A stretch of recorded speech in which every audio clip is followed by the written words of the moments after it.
It's game time, folks. Coming here from Rochester Regional Stadium. The Rochester Lourdes Eagles against the Pine Island Panthers. The Eagles come in 1-1. The Pine Island Panthers come in 0-2. Beautiful night. I'm here with my co-call Dave Peterson and the legend Marv Peters down below, longtime athletic director. So we're here for what I anticipate will be a pretty good ball game, Dave. Yeah, I think so. And hopefully, for the first time this year, we might have a game without any rain. At least that's the way the forecast looks. And it'll be an interesting game. We've got, as you said, we're 1-1, and Pine Island comes in 0-2. Pine Island just lost a really close game to Lake City Tigers. 1-point game. Pine Island, under direction of a new coach, I think they're kind of looking for an identity. You look at a little bit of their game film, they kind of run a lot of different things. So it'll be really interesting to see what we see tonight. I mean, they run some I formation, really similar to what we see Lourdes run. And then you'll see them throw the ball a lot and chuck it deep. So very interesting to see what we see tonight. Well, it'll be an interesting night. Like you said, the weather is perfect. I wasn't sure I was going to convince my wife to come to this ball game. She's looking at it. If it's raining, she ain't coming. So, but she was willing to come out. She's here somewhere, and it's absolutely gorgeous out here. Yep. We just got a couple minutes till game time. They're currently announcing some of the starters for the Pine Island Panthers. And like you said, Dave, I mean, this is going to be an interesting ball game. The Eagles last week had a big win against St. Charles. After the loss to Chatfield, and I think they showed something. You watch what the Eagles did. Particularly, got to give a lot of credit to Adam Sellner. Adam Sellner came into that game. It was his second career start at quarterback. He had some starts last year at linebacker for that Eagles team, but this year it was his second start at quarterback, and he really did a heck of a job running that option. Oh, he did. The second half, you really saw him take command of that offense and rip off some big runs. It was a second half where you saw both sides of the ball really come together. Kevin Aden-Kerr in particular, I think he was named Player of the Week by the team, if I remember right. But he really came together. So hopefully they carry that momentum of the second half from the St. Charles game into this game. Caleb, another one, a freshman running back, had some really impressive runs as well. We also get back Thatcher Bookman this week. Unfortunately, we lose Trevor Heindel for the year. Just tough loss, and what a hard blow for the team and for Trevor. Just worked really hard to get back, and great kid, great family. Yeah, you feel bad for Trevor. I mean, there's a kid that last year suffered a knee injury that took him out of the season. He was a contributor, and then unfortunately came back this year and suffered another injury, which is going to keep him out for the rest of the season, which is really too bad. Yeah. You heard the cheer there when they introduced Kevin Aden-Kerr into the ball game. As one of the starters, and like you said, he was absolutely dominant along that defensive line last week. And it's just something that you gotta love. And like you pointed out, Thatcher Bookman's back. Thatcher's a 6'5", 215-pound DN tight end, a kid who, quite frankly, impressed a lot of college scouts over the summer when they did some camps, and also at South Dakota State, which is obviously a tradition for the Eagles. So not much wind to speak of tonight. Unlike last week, we had a fair amount of wind and, of course, the rain. Lourdes lost the toss, it looks like, and will be receiving the ball first here. I think we could see a few more passes tonight, both sides of the ball. Certainly, you look at the statistics, Pine Island has thrown the ball a lot more than maybe some of the other teams we've faced in the previous 2 weeks. Yeah, my understanding, and watching a little bit of the film, being blessed with Coach Kessler allowing us access to the huddle program, you do see Pine Island's going to throw the ball down the field a little bit.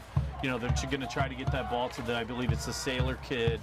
And so you're going to see more of that. I mean, that's obviously not Eagle football. We typically aren't throwing the ball down the field. We're going to ground and pound it, run that option, and have success in the ground. And it's going to be interesting here. And I'm curious to see. It looks like we've got Hudson Fix and Caleb to back deep. And this could be one of those games where we get that ever elusive special teams touchdown. I could see that happening today. Aspen Gorman to kick off. So here we go, the kickoff from right to left. It's going to be down at the 20-yard line. Caleb's going to pick it up at the 18-yard line. He's going to be taken down right away. Great coverage by the Pine Island Panthers getting down on their coverage responsibilities. You know, that was just one of those balls where, you know, it was kind of hard to tell whether or not it was going to bounce out of bounds. I mean, it's kind of a fortuitous bounce for the Panthers. So we're going to have the Eagles are going to get the ball at the 20-yard line. They're moving from left to right, 11:58 left to go on the clock. And like you said, it's about perfect football weather. We're probably at 72 degrees. The flag is not moving at all. It's about as good as you're going to see. And here come the Eagles again. Adam Sellner lining up at quarterback in the I formation, tight end to the left, Thatcher Bookman. And here's going to be the handoff to Akim Ballou. You're going to see a lot of penetration on that ball.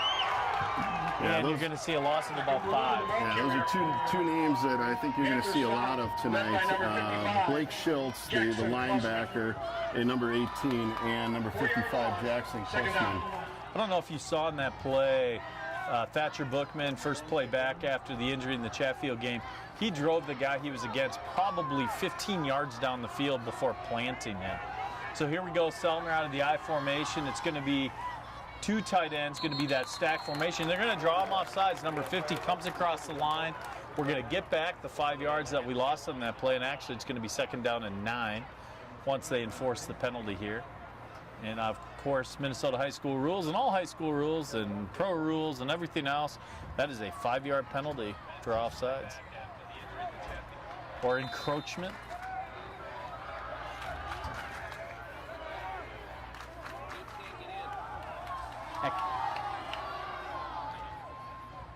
So we're going to line up here, I formation, 2 tight ends, running the option to the left. Sellner again. Really good read. He's going to be I think he's going to be just shy of the 1st down. You're going to have about 3rd down and a half a yard.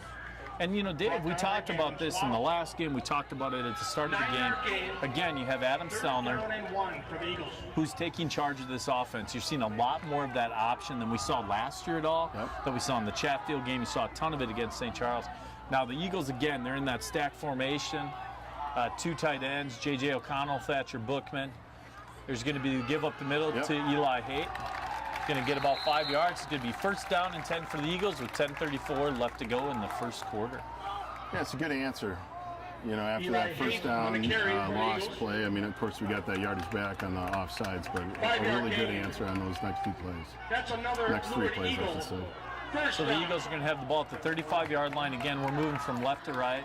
We've maintained this stack formation, which we haven't seen, I don't think, all year, quite frankly, with Thatcher Bookman having missed the last game. Here they come out of the I. The give to Eli Haight. He's going to cut back. He's going to be down to the 44-yard line, still fighting for extra yardage. We're going to see a 2nd down and 1 coming for the Eagles. Should note, new feature this game that fans at home have not seen. We have a sideline cam. How great is that? And stay tuned at halftime for a little special treat. So the Eagles are going to line up again, stack formation. 1 receiver to the left, I believe that is Hudson Fix coming out of the I. Here's going to be the snap to Sellner. He's going to look, it's a play action. He's going to roll out to his left. He's going to throw the ball up, and it's going to be caught. Yeah, great job by Aiden to stay with that. It's going to be pass interference on the defense, but it was a caught ball. They'll decline. It's going to be a catch by, I believe, it's Aiden. That was Aiden James? Okay, yes. Catch by Aiden James. So that penalty...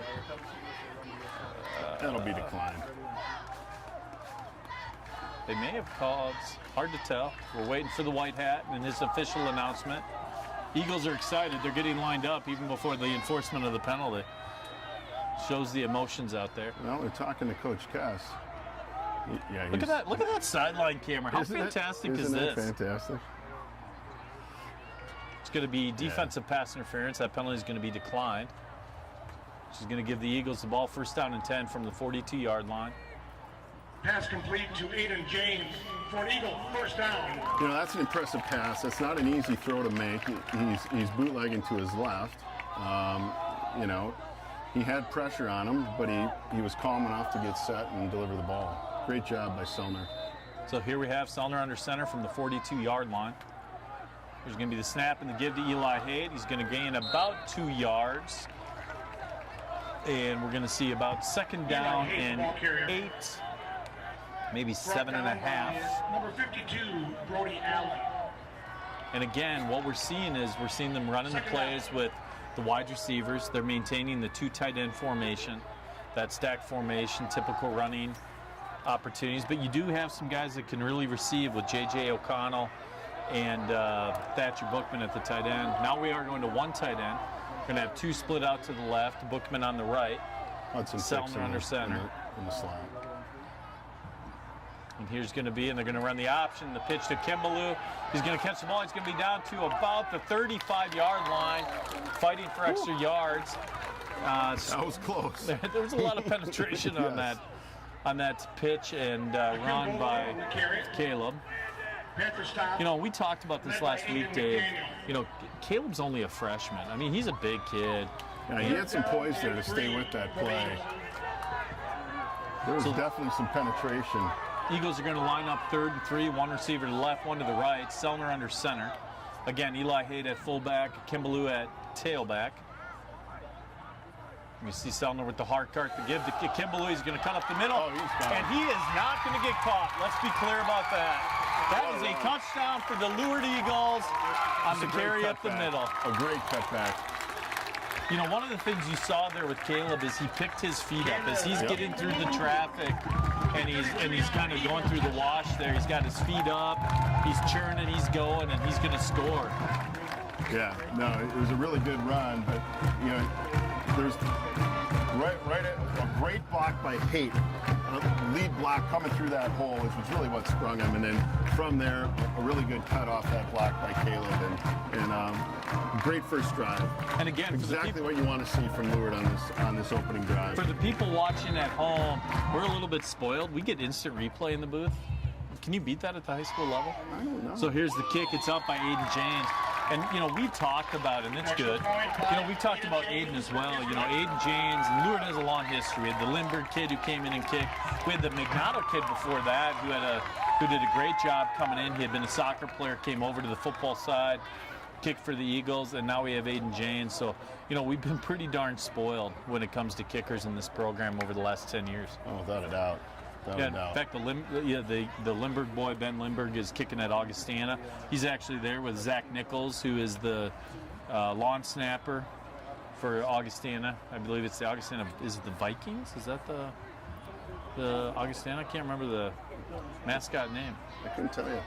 I can't keep track of all those Northern Sun schools. I do. It almost feels like a little bit of reconciliation for me to have to say it is a communion of saints.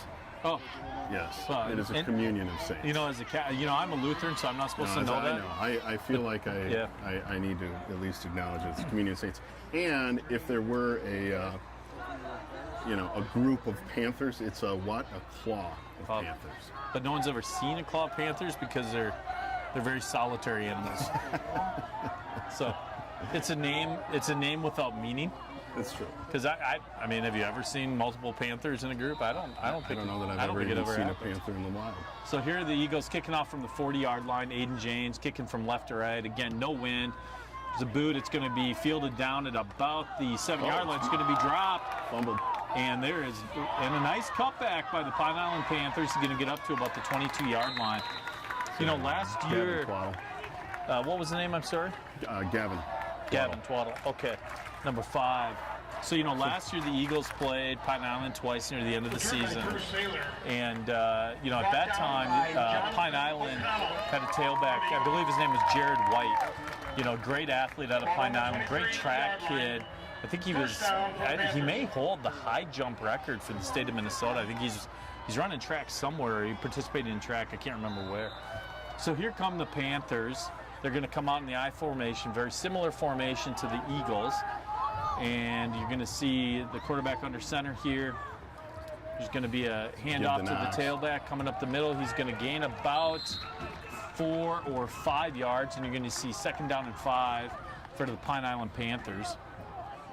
You know, Dave, and I think this story came from you, talking about Caleb Kimbaloo, who had that touchdown. I remember you telling me a story about him in junior high track. that he obviously won. I think maybe it was the 100. No, it was the 400, I believe. That's right. And you had said he won the 400, and he kind of won it by quite a ways. And he actually stopped, turned around, and cheered on his opponents even. Not only his teammates, but he was there at the finish line cheering on the opponents. So that also shows the character of that young man. Yeah, and I watched him do this, and I watched him do it without having to be told to do it. He did it on his own, and, you know, it was really, you love to see that. And so I think, you know, he's a kid that I think he's got a good heart, and you hope that that shows through with his teammates, and that, you know, as a freshman, I mean, that's a tough position. You're coming into a team and being given the starting tailback position, and I don't think he's a kid that's going to have a big ego, is what I'm saying. Here's the Pine Island Panthers. They're going to give the ball up the middle on 3rd and 7. It's going to be 4th and a pretty long one. I'm a little bit surprised just because Pine Island has showed a propensity to pass and a willingness to throw the ball, and instead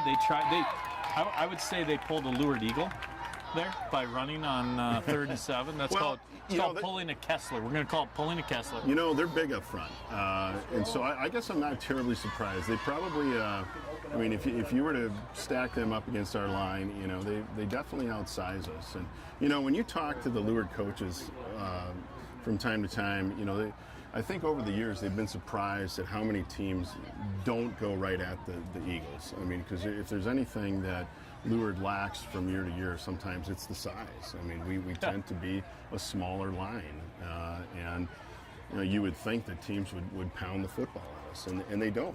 No, and you know, I think part of it is, you know, this coaching staff, when Coach Kessler took over, it was you know, he knew what he was operating with, right? He had good athletes. He wasn't going to have the size.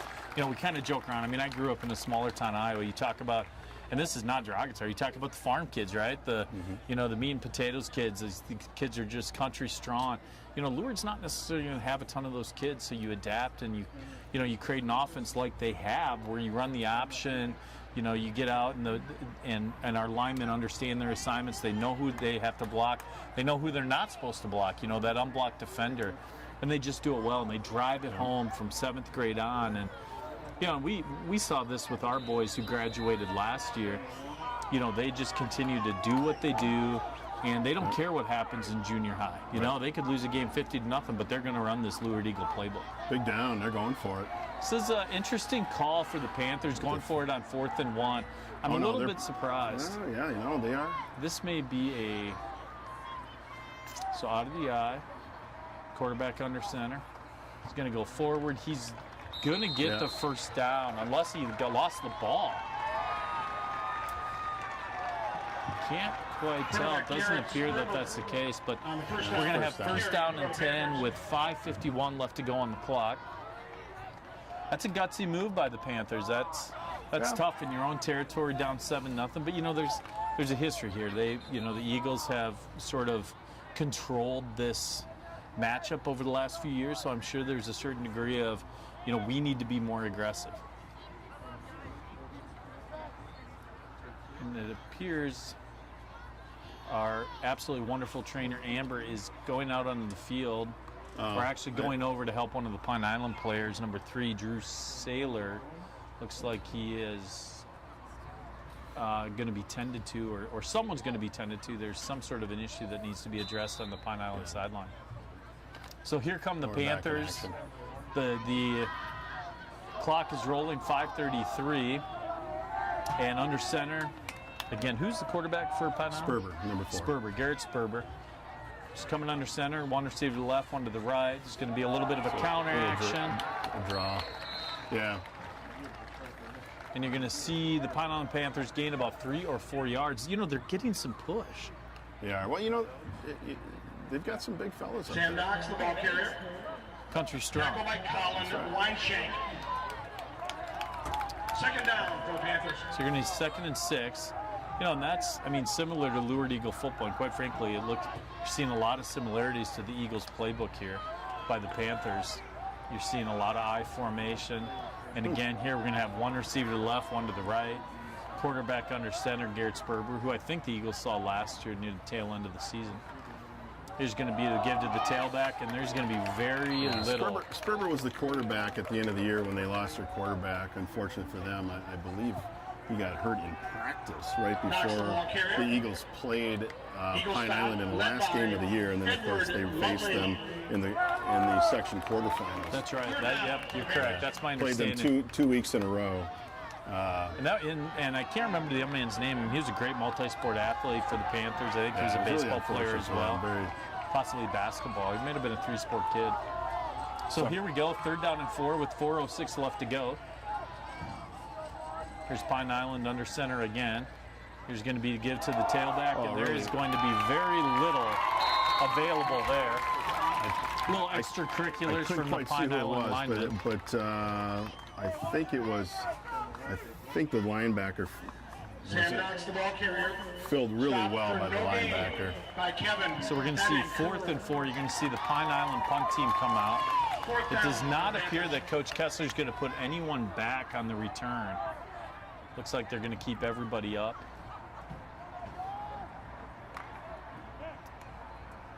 Anticipating, last year, unfortunately, the team was snake bit by the fake punt.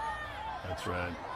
So here we go. The Eagles are going to stay in their base defense. 4 down linemen. 4 linebackers. There's going to be the punt. Punt's going to land at about the 30-yard line and get a Lourdes Eagle bounce out of bounds at about the 30-yard line. So the Eagles are going to have possession of the ball with 3:04 left to go. Up 7-0. The Lourdes Eagles are up 7-0. So while we got a break, I got a couple shout-outs here. Okay. We got a few people watching in other parts of the world. Well, here's one in Eli Haight's uncle, Dan Haight, I believe, is watching, hopefully watching, in St. Cloud, Granite City. Wonderful. Yeah. Adam Selmer has some relatives that I'm told are watching in Cold Spring, Minnesota. Oh, Kevin, by St. Cloud as Steph, well. And Ella. Yeah, so Cold hope you Spring. enjoy the game. Go Eagles. Where's Adam Thielen from? Is he from that area? I think, is that right? He's from Detroit Lakes. Okay. The wonderful production company knows the answer to those questions. Okay, and I got a few more. Thatcher Bookman's relatives. Now these are great. Thatcher Bookman's relatives, James and Janae Reynolds, are watching in California. Okay. And he also has some other relatives. Tom and Becky Rutz are watching in Anchorage, Alaska. We're reaching Anchorage, Alaska. Well, that's what we're talking about. But get this, I'm told Tom Rutz was a heck of a football player from Green, Iowa. Green, I'm Iowa. not from Okay. Iowa. Where the heck is Green, Iowa? Even though I grew up in Iowa, I don't even remember where Green, Iowa is.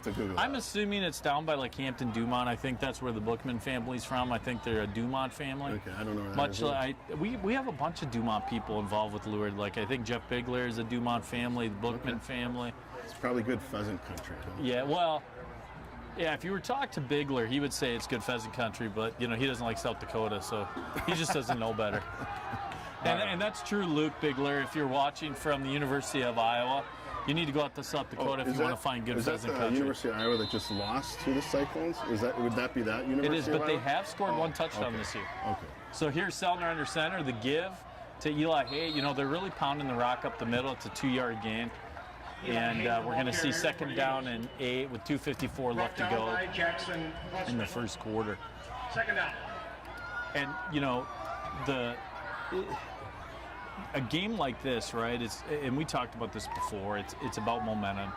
And the Eagles come out, they score, they get up 7-0, and then they get the big defensive stop. They convert on the 4th down, then we force the punt. So we got a receiver to the left, receiver to the right, Stelner again under center. There's going to be the give to Caleb, and Caleb is going to gain maybe a yard, so we're going to have 3rd and long. Allen, pretty nice play there.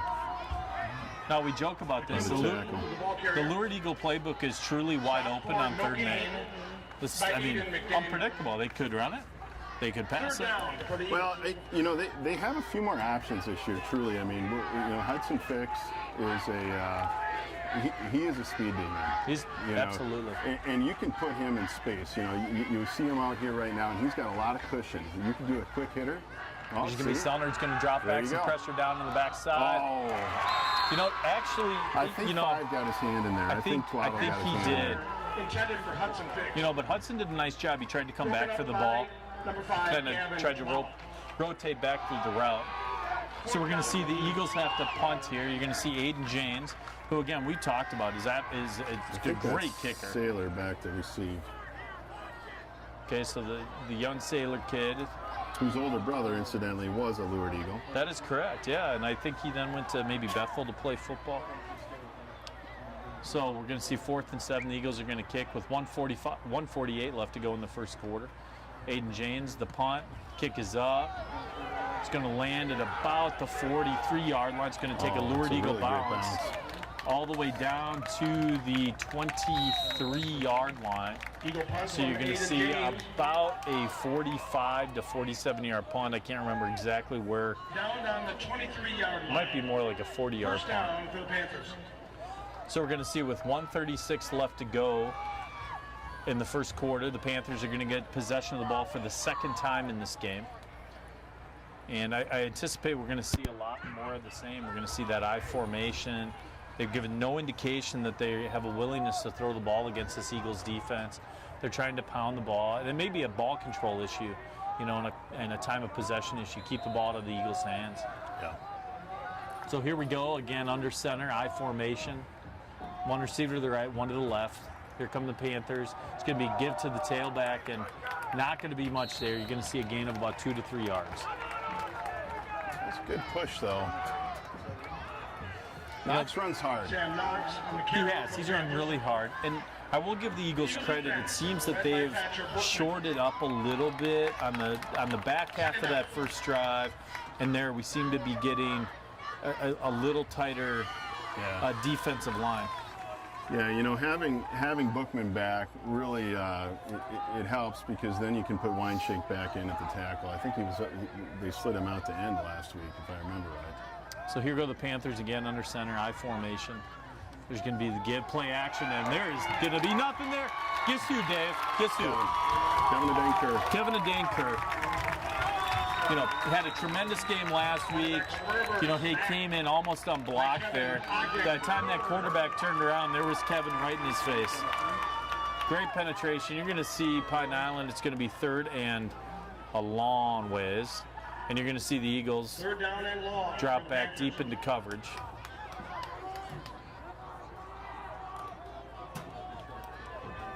Here go the Panthers. They're going to come out in that same I formation, tight end to the right. One receiver right, one receiver left. 3rd down and 18 with 13 seconds left to go. Oh, wait. Here's going to be the Panthers. It's going to be a Just a pitch toss. to the outside, just a toss. Deacon Langsdale comes up on the hit. There's going to be nothing there, and that's going to be the end of the first quarter with the Lourdes Eagles up 7-0 over the Pine Island Panthers. 7-0. Great start. It's what the Eagles needed. You want to get out in front in these home games. Yeah, it's a good start. You know what I'd like to see? Just one time, I want to see Coach Kessler pull a PJ Fleck and run all the way down the field. I want him to wave all his guys. I want to see him run all the way down the field. I mean, we should talk to Coach about that. He should actually auction that off on Saturday night, tomorrow night. I like that. That if we, how much money would he raise if on 4th quarter or each quarter if he sprinted? If he sprinted to the opposite, we could raise a ton of money. Okay. So for those people that are listening at home, we're going to have there's going to be what we call Farm Fest this year. So it's a farm party to raise money for Lourdes Eagle Athletics, and it's through the Eagle Athletic Booster Club. It's actually hosted at the farm that I always say that my wife runs, because she truly does. Well, you don't do anything, let's be honest. No, I don't do it. I mean, there's horses and they scare me. So, but it's at 6708 20th Street Southwest in Byron, and we would love to have any Lourdes family, any Lourdes alumni come out and join us. There's a food truck that's going to be out there. There's a band who's absolutely fantastic that comes down from the cities, and just a lot of people getting together and a sense of community. So please come out to that event if you are home, or if you're even in the area, come on out. Yeah, and it's not just a football event. It's anybody. Absolutely. Come on out. Not just a high school event. Come on out, RCS. You know, we talked about this last week as well, but what's impressive about the Eagles and what we're seeing early in the season is we have a ton of youth out there.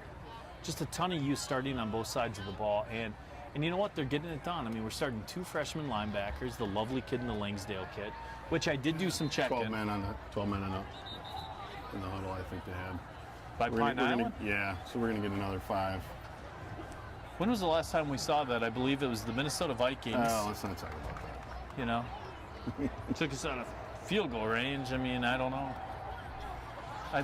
Right now, I think Brett Favre, that's the least of his worries based upon the stories that I've been hearing. You know, he's got other problems than having to remember that god-awful 2009 playoff debacle at the end when he threw across his body. It's a bad memory. Lourdes up 7-0. Let's talk about the other things. All right, here we go. Pine Island Panthers punting from their own 13-yard line. And the punt is blocked, and it's going to be fielded. Manasseh? He almost took that ball in the air. That was Manasseh Mwanza who fielded the ball after the blocked punt. Who blocked that punt? Are you able to tell on, again, our fantastic replay? It was a convocation of Eagles, really. I always like that, the convocation of Eagles. It really was. So now we'll see on the replay here. Give me a second. I think it was Bookman. Ball on 9-yard line. Making an impact. For the Eagles. You know, we did talk at the beginning of the game. Mardeshe, I think, had pretty good penetration in there with Bookman on the right side. So the Eagles are going to line up. We are going to see them back in that stack formation. Sellner under center. I formation. Tight end left, tight end right. There's going to be the option by Sellner. He's going to keep. He's going to be down to the 5, down to the 4-yard line. So we're going to have 2nd down and a goal for the Eagles. Were you able to see on that replay, Dave? Yeah, it was left side. I couldn't catch the number. Either way, you know, making the big special teams play. You know, they talk about all 3 phases of the game: offense, defense, and special teams. And you're seeing that so far with the Eagles. The big stop, the block punt, and now they have the ball inside the 5-yard line, 2nd down and goal. Again, stack formation, Sellner under center. There's going to be the give to Caleb Akimbaloo. He's going to be down at about the 4-yard line, so there's not going to be much there. This would be an interesting call here. You know, do you see play action? I mean, you know, Thatcher and Aiden James, they're big targets down here. Well, and Sellner's got an arm. I mean, the kid can throw a football. Akimbaloo, the ball carrier for the Eagles. You know, I'm a little surprised. I thought when I gave a little bit of a hard time to the Bigler family in Pheasantson, Iowa, that I would get some response, but I didn't. So here comes Sellner under center, I formation again, stack. Here's going to be the give to Caleb. He's going to go up the middle. He's going to be down at about the 2-yard line. Okay, Coach. What do you call here? 4th and goal from 2. You kick the field goal. You got a great field goal kicker. There doesn't seem to be any indication that Coach Kessler is going to kick the field goal. They're going to go for it. So you're going to see 4th down, and the ball's going to be placed at the 2-yard line. 4th down and goal for the Eagles. I could see them run 10 midline, sort of like the staple of the Lourdes Eagles offense. Little 10 midline here. So here comes Adam Sellner under center. And guess what? 10 midline, and they score. So there we go. Adam Sellner on the touchdown. It's going to be 13-0 Eagles. Aiden James is going to come in to kick the extra point. Now, here's the deal. I didn't say that's my prediction for the night. I mean, last week we got it right with the pick. We did call the play right that he ran 10 midline. I think that was 10 midline, right? It might have been a veer. I couldn't quite tell. We're going to pretend we're right. It was either way. We're going to pretend we're right. You know, Coach Kessler probably has some coach down there running the analytics. So we got 10:03 left to go. Here's going to be the snap. Aiden James with the kick. It's going to be up. It's going to be good. And the Eagles are going to be up 14-0 with 10:03 left to go in the 2nd quarter. Do you think Coach Kessler's an analytics guy? Do you think would he ever get a math teacher at the school to do the analytics of HVL high school football? I don't either. I think he's a feel guy. Yeah, I do. I do think so. I mean, because if you were running the analytics, and I'm not trying to pick on Coach Kessler, South Dakota State, you would assume if Iowa had like 1 first down and won a game with 2 safeties and a field goal. I mean, the analytics can't predict that when South Dakota State lost to Iowa. I'm just saying, or win. Oh, all right. So we just got a text message from one of the all-time great defensive coordinators for the Lourdes Eagles, who is listening on his way up to Moorhead from Coach Scott Nichols, that was Veer on 4th and goal. I was right. It was Veer. That was Veer. All right. I stand corrected. I will listen to Coach Nichols. I won't necessarily always listen to Dave Peterson. So that was Veer. And so Coach Nichols is on his way to go watch his son Augustana plays. I'm assuming Concordia Moorhead. So they're heading up there for a game tomorrow. And again, that's a Northern Sun Conference game. Augustana had a big win last week against the Bemidji State Beavers, who are actually coached by a college friend of mine, Brett Bolte. So I don't like to root against Lourdes guys, but I was a little conflicted on that victory by Augustana. So 10:03 left to go, second quarter. Eagles are up 14-0. I was going to ask you, Dave, do you have any scores yet from some of the other teams in the area? Mayo plays Century tonight, right? Yeah, so looks like Mayo 7, Century 6. All right. Here's Aiden James with the kickoff. It's going to land at the 5-yard line. It's going to be fielded at the 2. And we are going to see almost no progress down to the 12-yard line. Great job by Deacon Langsdale. Deacon Langsdale, again, one of those freshmen on the way down the field. So we're going to have 9:59 left to go after the change of possession. Eagles are up 14-0 against the Claw of Panthers. Ball on the 12-yard line. They're going to get the ball at the 12-yard line, moving from left to right. Again, the weather is unbelievable. I hope the weather's this night nice for the farm party tomorrow night. I sure do too. So here we go. The Eagles are going to line up in the I formation. Or the Eagles, the Panthers, I should say. Ball's given up the middle. Number 23 is going to break a tackle, stay on his feet. What a run by that young man down to the 28-yard line. Running hard. Broke 2 tackles. Sam Knox, the ball carrier. Pretty good crowd here tonight. We got a great student section on both sides of the field. Got a lot of Eagles out here watching the game, a lot of young Eagles, which you'll love to see. Ball on the 28-yard line. First down for the Panthers. So the Panthers are going to get the ball. It's going to be first down and 10. Now, you know, we talked about this at the beginning. We haven't seen the multiple formations that we sort of expected from the Panthers. They've stuck to this. Heavy dose of the eye and a heavy dose of Knox. So here's going to be the give up the middle. He's going to gain probably, I would say, 5 to 6 yards. And before as you would say, the convocation of Eagles are there to collect the tailback. Knocks the ball carrier. So we like to talk football. Obviously, we're on this broadcast. How about those Vikings this week? What a W! I mean, Coach Kessler had hosted a party that he does almost every year for the Green Bay Vikings game. I was unable to make it, but I was up at the game. What an atmosphere! Oh, tremendous game. Perfect week. Lourdes wins. Gophers win. Badgers lose. Iowa loses. Oh, you can't beat it. Can't beat it. Oh, yeah. Well, the drop play, nothing there. We're going to have third down and about 4. I don't think there was any yardage on that play with 8:38 left to go. Eli Thatcher. Led by Will Roth. Eli Haight stepping into the role that was played last year by his brother Seth Haight. I think he's starting at the same position. Seth is off to, I believe, UW Eau Claire. I believe that's where he's going to school. So 8:18 left to go. Third down and 4 for the Panthers. Same I formation. I anticipate this is going to be a give to the tailbacks, what we've seen all night. Oh. And no, but there's going to be a sack. Oh! And that, I can't tell who touched it. Yeah, okay, no. He's marking him down. They marked him down. Yeah, Eric Nelson. Eagle sack. How about number 10, Eric Nelson. So a little bit of history there. We talked about this last week. Eric Nelson with the sack, which you got to love.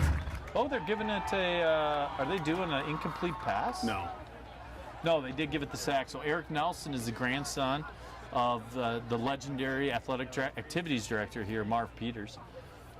And with the play coming off the edge, Coach Kessler running a blitz. I like it. I like it. So we're going to have 4th down and 14 for the Panthers. Oh, no, they are. So they are going to move the ball down the field. They're going to call that an incomplete pass. You know what I didn't see on that play? I think it was touched by number 23. At first I thought it hit a lineman, or a lineman tried to catch it, which would have been an illegal touching. But I do think it was number 23. It was Knox. Yeah. It was Knox, okay. Yeah. So you're going to see the Panthers punt here with 7:49 left to go. You know, we don't have a deep drop here by Hudson Fix. Obviously something they saw on film. So here's going to be the kick. The punt is up. It's going to be returnable if he can get his hands on it. He's going to field the ball at the 32-yard line. He's going to, if he gets that edge, he could go all the way. There's Hudson Fix on the edge. He's down to the 45-yard line. Good run. What a great run. A lot of little hesitation there. Finally able to turn the corner and head up that sideline. So the Eagles are going to have great field position at the 45-yard line. It's about a 28-yard return-ish, something like that. 25-yard return. Good job by Hudson. So the Eagles are up with 7:34 left to go. It's a 14-0 ball game. I'd love to be able to fully see. I'd like to announce the offensive line. I want to make sure I have this right. Is there I think a we penalty? have no penalty. Oh, yeah, there was. They must have had holding at the line. Oh, yeah, there's the flag way down at the, they had holding on the, so it's interesting, you know, declined. So Coach Kessler declined the penalty, which is interesting. You would have pushed him back to 4th and 14. Obviously, the punter struggles. Well, it's half a dozen. Like that, you decline that.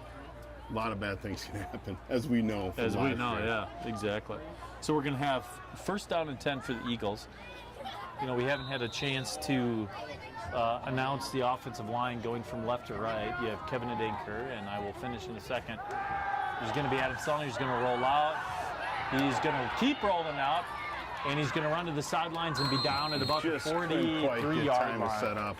But, you know, he did a great job. He kept his eyes down the field. He was scanning, looking for someone to come open.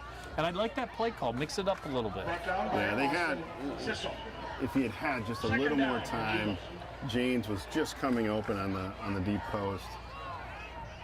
But so we were just didn't have talking enough time. from left to right on the offensive line. You have Kevin Adenker. At left guard, you have Roth. At center, you have who do we have at center again? Martichet at center. You have the Bergman kid at right guard, and at right tackle, you have Weinshay. Here we go. Sellner under center, 2 receivers to the left, and Thatcher Bookman at tight end. There's going to be the give. He's going to cut up. Not going to be much there. He's going to be down. It's going to be 3rd down and 11. You know, last week we talked about the last time that the Eagles had a freshman start on the offensive line. I talked to Coach Kessler about this. Talked to Coach John Howard about this as well. And they could not think of a time when the last time they had a freshman start in the offensive line. Really? Yep. You know, we thought maybe Sam Mielenbein, who is a heck of a lineman for the Lourdes Eagles, but we're not. They did not believe that he started as a freshman. He played some, but he wasn't a full-time starter. So here we go. Sellner under center. It's going to be 3rd down and 11. Obvious passing down. Sellner steps back. The throw, and it's caught by Aiden James on the slant down to the 27-yard line. Really good pass by Adam. You know, it was a very basic 2-step drop. Hit him coming across the middle. So here we go. The Eagles are going to have 1st down with 6:34 left to go, and up 14-0. First down. This game is moving along pretty quickly. And here come the Eagles again. 1st down and 10 with 6:20 left to go. 1 receiver to the left, 1 to the right. I formation. Here comes Sellner. He doesn't see him. He doesn't see him. The ball's going to be knocked out, and it's going to be recovered by. Hard to tell. I can't see who came up with the ball. Eagles recovered it. The Eagles came up with it. So that was lucky. So that's that first lesson they teach in youth. Eli Hayden, yeah. They talk about that in youth football, right? Unfortunately for Pine Island, the guy tried to pick and scoop and score. instead of just recovering the ball. Now the Eagles have another opportunity. It's going to be second down and, all the way to Byron. Mile. But but they've got an opportunity, right? And Pine Island doesn't have the ball. So we're going to see with 5:44 left to go. Adam just flat out just didn't even see him. So it's going to be second down and I believe 27. Well, the scoreboard says 25, so I probably should check my lawyer math. So the I formation, here's Selner under center. He's going to go back. He's going to throw inside screen to Eli Haight. He's going to be down to the 35-yard line. Pass from Selner, complete. If he's able to get out of the clutches of number 7, he has a lot of opportunity there. Coverage by Drew Saylor. Yeah, it looked like might have been a little more room to the inside, but a good Third down for the Eagles. A good play. So the ball is going to be at the 36-yard line. So what is the range of Aiden James here? Just out of curiosity. Have you talked to the coaches? I have not, but watching Aiden kick, I would say anywhere between 45 to 48. That would be my very unprofessional opinion. So if you got it down to the 25, can you attempt a field goal? Oh, I think you could, and I think they would. So there's going to be the run up the middle, down to the 29, to the 30. Quite frankly, I think they're going to attempt a field goal here. Can you attempt the 47-yarder here? I would attempt it. Stop by Jackson Klussman. And I think that's what we're going to see. I think you just heard him say field goal. Yes. All right, so it's great. This is interesting. It's great to have Scott Nichols listening on his way up to Moorhead. So he just gave us something. So Chris Bronkhorst in the early 2000s is the only freshman he is aware of that started on the offensive line. 47-yard field goal attempt. So here we go. Aiden James lines up. You do not see this up. in high school football, at least in Class 3A. Adam Selner with the hold. Come on, Aiden. Here's going to be the snap. The kick is up. And the kick is just short and to the left. It's a good attempt. I love it. I love it. You're up 14-0. It's an opportunity to really see what his range is, and he had an opportunity there. So I love the play call. Yeah. What did I say? Wait, I said the 25. You get to the 25. Maybe that one's in. Absolutely. So we talked a little bit this week, Dave, about who's out there watching. Do we actually have people that watch this broadcast? We hear that people watch it. So here's what we'd like you to do. If you're out there watching this broadcast, we want you to text us with your name, and we'll give you a shout out to 507-993-0247. So if you're out there, you're a grandparent, a friend, a former player, or just here in town, text 507-993-0247. All right? So please do that, because we want to believe people are watching. All right, here we go. Pine Island's got the ball at the 20-yard line. We're going to have some penetration, and there's not going to be much there. So they're going to gain about 1 or 2 yards.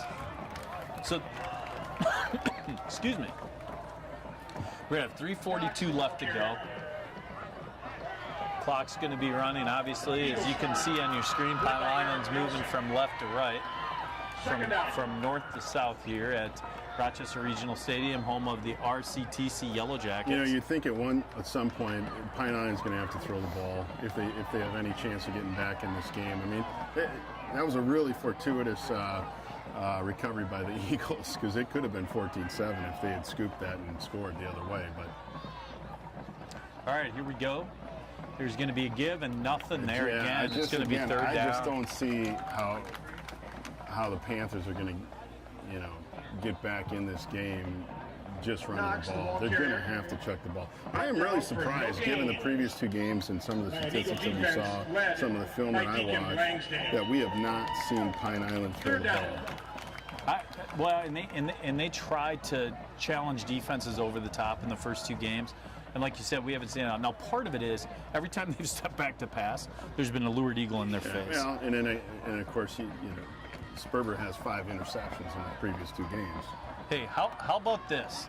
We're getting some text messages, so people are actually watching the game. I love it. I love it. So here we go. 2:22 left to go. It's going to be third down and 9. There's going to be the give, and there's not going to be much there. So he's going to lean forward again. It's going to be about 4th and 5.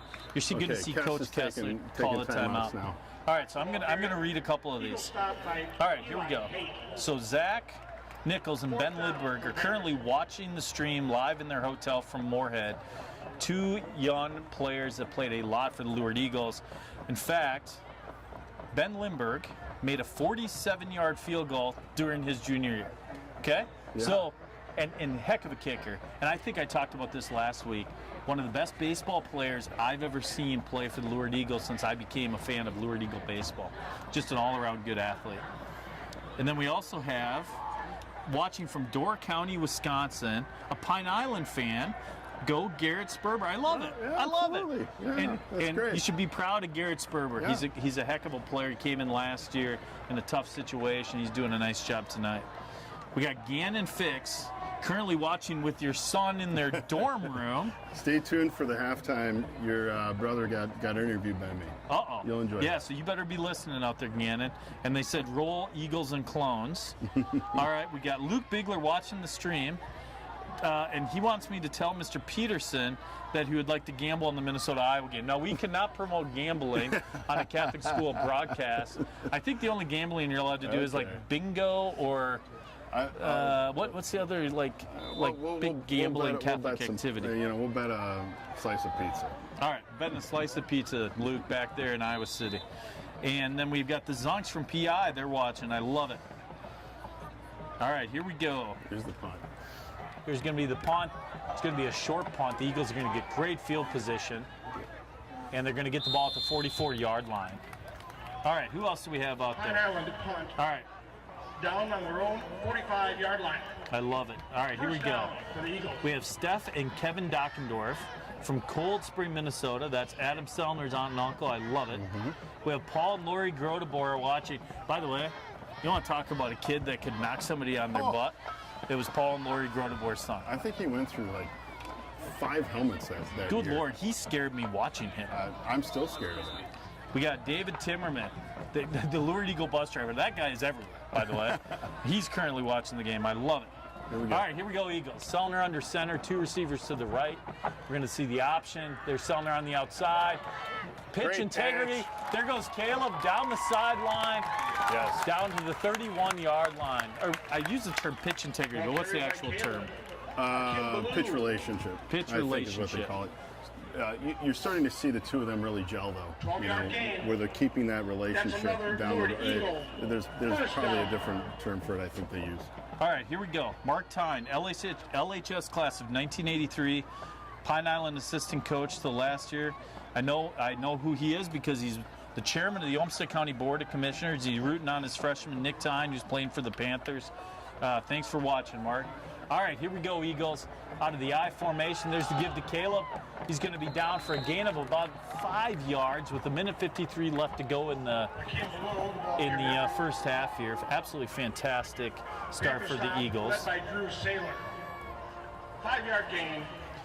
Second down. All right, we got some more information. So, Jared White, he was the pole vaulter at Pine Island. Oh, State yes. record 16 feet, 9 inches. Kid was a fantastic athlete. Here we go. Here we go, Eagles. Sellner under center. There's going to be the give to Eli Hayes. Hey, good strong run by Eli. That's running hard. Eli Hayes. But he always runs hard. He That's does. just his mentality. 10-yard I truly gain. think Eli would run through a That's wall for another this team. Lourdes I Eagle. think he would. First down. And, you know, the young man we talked about earlier in the broadcast from Pine Island that got hurt, that was Nick Grandy. He's actually playing quarterback at Hamlin this year. How wonderful is Oh, is that? he? That is awesome. Oh, good for him. All right, here we go, Eagles. Sellner under center, ball at the 20-yard line. He's going to run the option. He's going to You think gain timeout here. only about 3 or 4. Oh no, they're going hurry up. NASCAR. They're going to run that NASCAR offense. It's going to be 52 seconds left to Short go. gain. Second down. Eagles, and this is a lot of time. I mean, this, you know, you used to think in the game of football, but now the way these offenses run, they got tons of time. And we're going to see a timeout by Pine Island with 42 Well, I'm seconds going to left let to go. you finish off this half. I got to make my way down to the sideline. You better do that. Go interview Coach Kessler. So here we go with 42 seconds left. We're on a break. I'm looking here to see who else is watching. We mentioned the Zonks from Pine Island. Fans and Eagles From also. Door County, Wisconsin, again, John Bergman. the young. And Dave Peterson. We've got, let's see. Stellar work with the live stream. And we've got, ooh, the text messages are absolutely rolling in. I can't keep up. I love it. All right, Barb and John Knox. Sam Knox's grandparents from Macomb, Illinois, are watching with their cousins in Liberty, Missouri. I have to say it because I put it in the text. It says "Go Panthers." That's hard for me to do, by the way, but we are up 14-0, so I'll do it right now. I'll say "Go Panthers" just because they put it in their text. All right, here we go. Eagles have the ball with 42 seconds left to go. 2nd down and 8, I formation, Sellner under center. He's going to go. He's going to throw it out to Aiden James. He's going to cut back. He's going to get to the 10. He's going to get out of bounds at about the 5-yard line. Great job by Aiden James. Smart football. Instead of cutting towards the middle of the field, he cut to the outside, which allowed that sideline to be there, which is going to allow that clock to stop with 38 seconds left to go in the first half, with the Eagles up 14-0. First and goal for the Eagles. So it's going to be 1st and goal. I believe the Eagles have 1 timeout left. You're going to see Sellner under center, I formation, stacked tight ends, J.J. O'Connell to the left, Thatcher Bookman to the right. Here's Sellner under center. He's going to hold, he's going to keep, and he's going to score. Lourdes Eagles take a 20-0 lead. Again, we're seeing the leadership of Adam Sellner. He's blossoming into a great option quarterback for these Eagles. You know, we talked a little bit about it last week. You know, Lourdes had some great quarterbacks, right? You have obviously Tyler Gregerson, who I know he started in 8th grade, but which is just incredible, and had a great career for the Eagles. He had Nick Jentz. I mean, there've been all kinds of Mark Pig. I mean, you name it. And we've had great quarterbacks. Matthew Hayford. All right, here we go. Here's going to be the snap. It's going to be dropped, and the ball is going to be down at the 15-yard line, so the extra point attempt is no good. The kick didn't even get off. Eagles are going to be up 20-0 with 34 seconds left to go in the first half. You know, we were talking about great quarterbacks, and I know I'm going to miss some, but you had, for example, the Hillman kid, who is fantastic.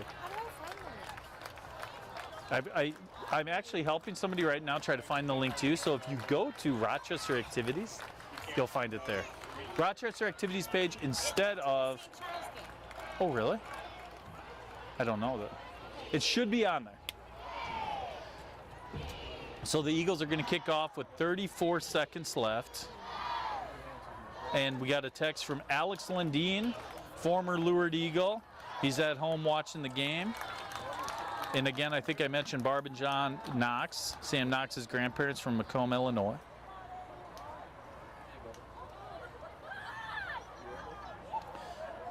So the Eagles are up 20-0, 34 seconds left. I think Coach Kessler's going to be very pleased with what has transpired in this first half. You've seen all 3 phases again of the game. The Eagles have done a fantastic job offensively. You've seen them give the ball to the fullback. You've seen Caleb Akembelu get the ball on the outside. They've run him to the inside. Sellner's done a great job with the option. Throwing the ball a little bit. They had that great throw to Aiden James on that kind of deep slant. So here we go. Aiden is kicking off from the 40-yard line. 34 seconds left to go. There's the kickoff. It's going to be fielded down at the 16-yard line. Dropped by the Pine Island player.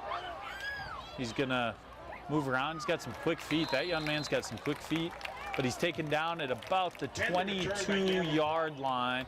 I would assume down 20-0 with 78 yards to go. We're probably going to see the Panthers simply hand off the ball. How about A.J. Quimby coming down on the tackle during the special teams there?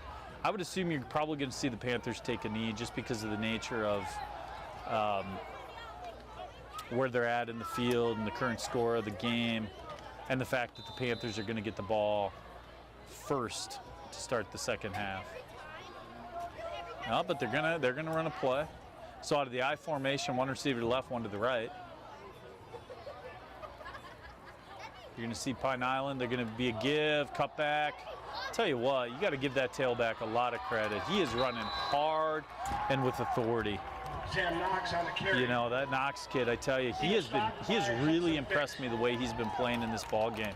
There hasn't been a lot of room, but he's taken and gotten every yard that he can on every single run. So the Eagles are up again, 20-0. There's 20 seconds left to go. There's a timeout by the Panthers. So we're going to see here, you know, they're going to have the ball at the 33-yard line. So again, they got a long ways to go if they plan on scoring and trying to break that that 0 number off the scoreboard. Got a few more people are here watching. Brody Lawrence is there watching the game with Barbin, John Knox. They're watching Sam Knox. But you guys there at home should be proud of the way that kid is playing. He has impressed me. And I'm an Eagles fan. So I got to tell you, it's sometimes hard to say that about the opposing team, but that young man's playing a heck of a ball game. We got Matt Bowers watching from home and also reminding the boys, hey, get in the weight room. You better be there at 9 a.m. And you know Kess likes punctuality. So Coach Kessler, you don't come late to things. Even when we're fishing or doing stuff like that, you don't show up late. He's a punctual guy.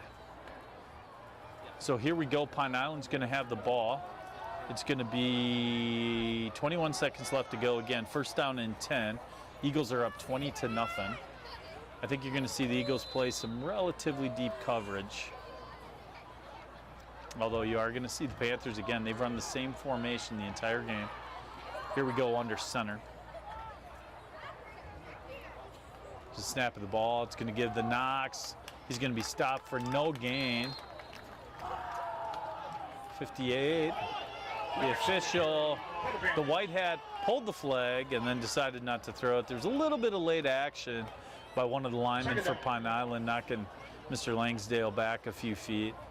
But you know, you don't see that very often.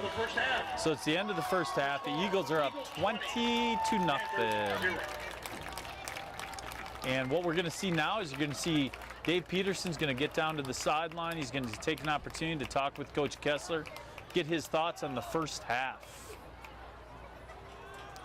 And there's Coach Kessler running over to see Mr. Peterson for this first half interview, and here we go.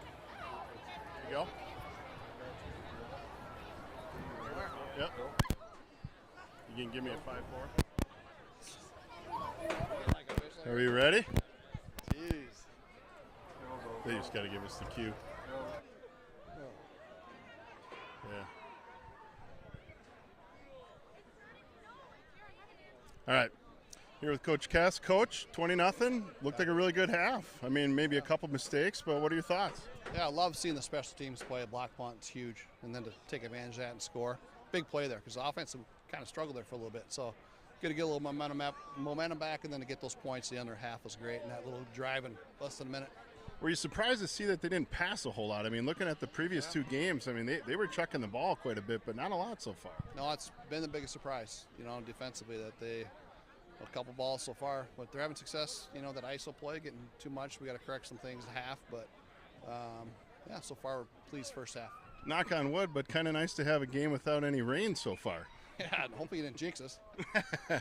Well, keys to the second half, I guess. Give me a few of them. Well, we got to come out and play defense right away. So, you know, we got to keep that 0 on the goose up on the board, and our kids are excited about that. It's been one of the goals this week is to keep them out of the end zone. So hopefully we can do that second half. And we got to do a better job on first and second down, and we've got to clean some things up on our outside zone stuff. But we'll get it done. Okay. Well, good luck in the second half, Coach. Thanks. All right, we got a chance to hear from Coach Kessler. Now we're going to have an opportunity to watch the Lourdes Eagle Marching Band. You got to understand how successful this band is. They participated at the Eden Prairie Festival and had great success. The band was awarded the Outstanding Drum Major Award. They were awarded the Outstanding Drum Major Award and another section award while they were there. So we're going to have an opportunity to listen to the Lourdes Eagle Marching Band here, and then we're going to have a special interview for you following that. Outstanding percussion section. So we're going to get started here any moment with the band. So I'm going to sign off so you have an opportunity to watch the Lourdes Eagle Marching Band. And plays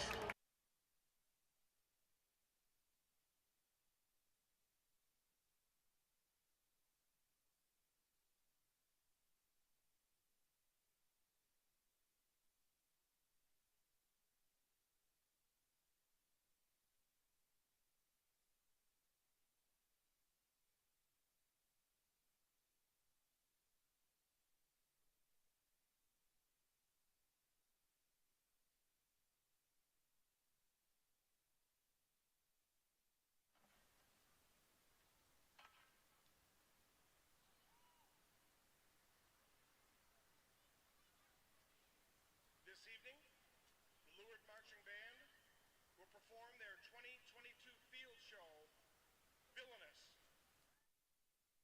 Features original music and a tango rendition of the song Bad Guy by Billie Eilish. Villainous brings the spirit of evil to the field.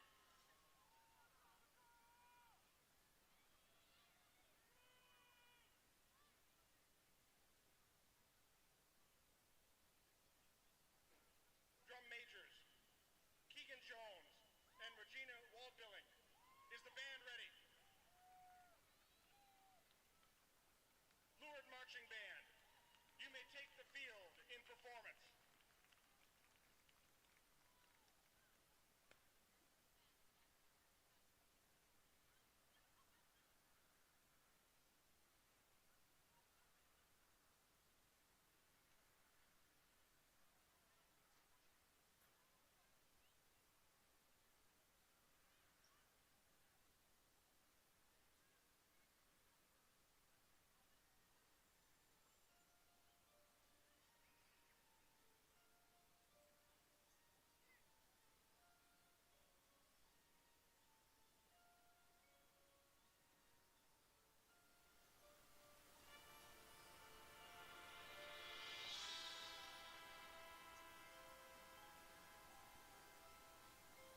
I believe the band has one more song, and then we're going to have an opportunity to interview Coach Todd Gregerson.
That Lourdes Eagle Marching Band, as always, doing a absolutely fantastic job. So I am here now, and it's going to be a bit of a quick interview because I'm here with Coach Todd Gregerson. Coach Gregerson runs the scoreboard here. He did miss last week, which was very disappointing. Game 222. He'd been to 221 consecutive games. So, Coach Gregerson, how you doing tonight? Doing great. It's good to be back. What do you think of the Eagles? They're looking really good tonight. They are. The option is working well for them. So I get to address you as Coach Todd Gregerson now, because you are the new Lourdes High School women's or girls basketball coach, correct? That's correct. And obviously I've known you for a lot of years, and this is not your first rodeo, shall we say that, with coaching? That's correct, yep. I've been doing it for many years. Too many to tell you. Well, but that's a good thing. That's a good thing. So you come in the season, you've got this ball club. Obviously, we could talk about the high school team, but I want to talk to you a little bit about your youth program. And just talking to you, I know one of the things you're trying to do is really tap into the youth of the system. Can you talk about that a little bit? Yeah, we had a couple camps this summer for the youth, and we had good showing for that. We also did a skills session 2 days a week. And 5-on-5 as well, and we had a lot of kids come in and take part in that, and I saw lots of improvement over the summer, and that was really a lot of fun to see that. And I know I've talked to you about other sports too. Numbers is the key, right? Bodies. Yes, definitely. Because you don't know, if a kid's in 5th grade, if they're going to be 6'4" or 5'6". No, that's correct. And if you get a lot of 6'4" girls, you're not going to complain, are you? No, not at all. You can make that work. That would be good. You can do that in any offense. Yep, sure can. So talk just a little bit about just this upcoming season.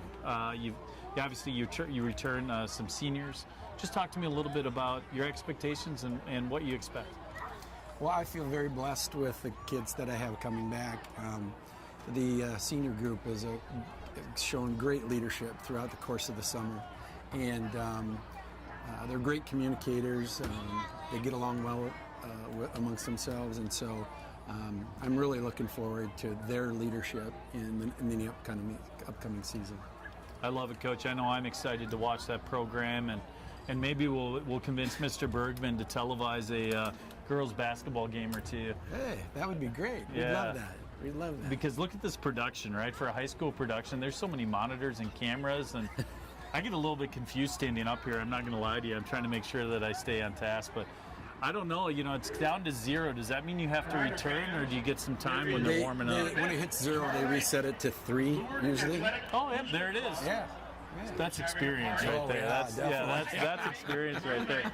So, all right, so I get a little bit longer with you, which is what I was hoping for. So, you know, I mentioned that obviously you got a ton of experience coaching. My understanding is you coached in South Dakota for a while, you've coached in Minnesota, both and basketball has been your passion, right? Yeah, I've coached a lot of different sports. Coached a lot of youth sports from, I think, 4th grade all the way up through varsity. I've been a head coach 3 times before this. I started my career in Pipestone, Minnesota, and was the head boys basketball coach there. Was the head boys coach in Albert Lee, Minnesota, and then was the head boys coach in Le Sueur, Minnesota as well. So I've traveled around a little bit, but our home is here in Rochester. We absolutely love the RCS community here. They've been so great to our family, and because that's what this is all about. It's family. And faith, you know, to be able to have our children come through a faith-filled schooling was very important to Barb and I, and it's been an excellent experience for our family here. Well, and I've been a little bit spoiled because I've gotten to watch your boys succeed in sports since I became a fan about 12 years ago. So, you know, I've been a little bit spoiled. So I got to say, from as a Lourdes parent, we appreciate everything you've done for the system. And I'd be remiss to not mention your wife, Barb. For anybody who came out last spring and came out to the event that we had as a booster club, we had over 300 people post-COVID at an event, and so I wanted to, you know, say a thank you to Barb, A, for that event, and B, for letting you coach. Yeah. You know, I mean, that's a big sacrifice for her as well. So as a parent who has a daughter in that system, in the basketball program, I just want to give a thank you to Barb for giving you up for us for the next few years. Well, hopefully for many years. She's my first assistant. She helps a lot. She helps with communication. She's a great writer, and I lean on her for that, and she does a great job for me. Well, I love it, and I appreciate your time, Coach, and I'll let you get back because there's 39 seconds, and we know how Coach Kessler is about punctuality, so if we screw up the time at the halftime, he will never let me do another interview. You're right. I appreciate it. Thank you, Coach. Coach. You bet. So here we go. We've got 23 seconds left to go on the halftime clock. The Eagles are going to line up. They're going to kick off from right to left. They're up 20-0 on the Pine Island Panthers. It was a good first half for the Eagles. Again, like we talked about at the end of the half, we saw a little bit of everything. You know, we saw them, run the option to the outside. We saw them on some dive plays, give to Eli Haight up the middle. It's been an absolutely fantastic start to this ball game. I did get a few other text messages during the halftime. Wanted to give a shout out to a few people. We've got, on behalf of J.J. O'Connell, who's doing a nice job at that stack tight end. Uncles Paul and Bill O'Connell are watching from Phoenix, Arizona. How about that? I love it. Absolutely love it. It's a little warmer down there. Yeah, but he can play golf for a lot longer than I know. Paul and Bill O'Connell, well, we appreciate you watching out there and cheering on J.J. He's doing a fantastic job. So here we go. The Eagles are going to kick off from right to left. Aiden James. There's going to be the boot. The ball's going to be fielded at about the 14-yard line. Stumbles a little bit, comes out of the stumble, does a nice job getting up to the 22-yard line. So the Pine Island Panthers are going to get the ball with 11:56 left to go. Got a few halftime stats here. Total offense, Lourdes 156 yards, Pine Island 53. The surprising stat to me was Pine Island attempted just one pass for 0 yards. That is surprising. I talked with Coach Kessler about that at the halftime interview. I'm really surprised by that. Eagles 50 yards passing. Here we go with Pine Island's going to line up again. Same I formation. It's almost like they stole the Lourdes playbook. 11:56.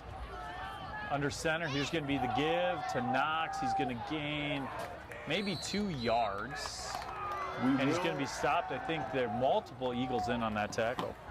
I should mention, I did do an interview pregame with one of the senior captains. There's 3 senior captains, Hudson Fix, Aiden James, and Eli Haight, who just was mentioned for that tackle. I did an interview with Hudson. I'm going to do an interview with the other 2 senior captains in later games. We are going to play that interview. We intended to do that during this halftime.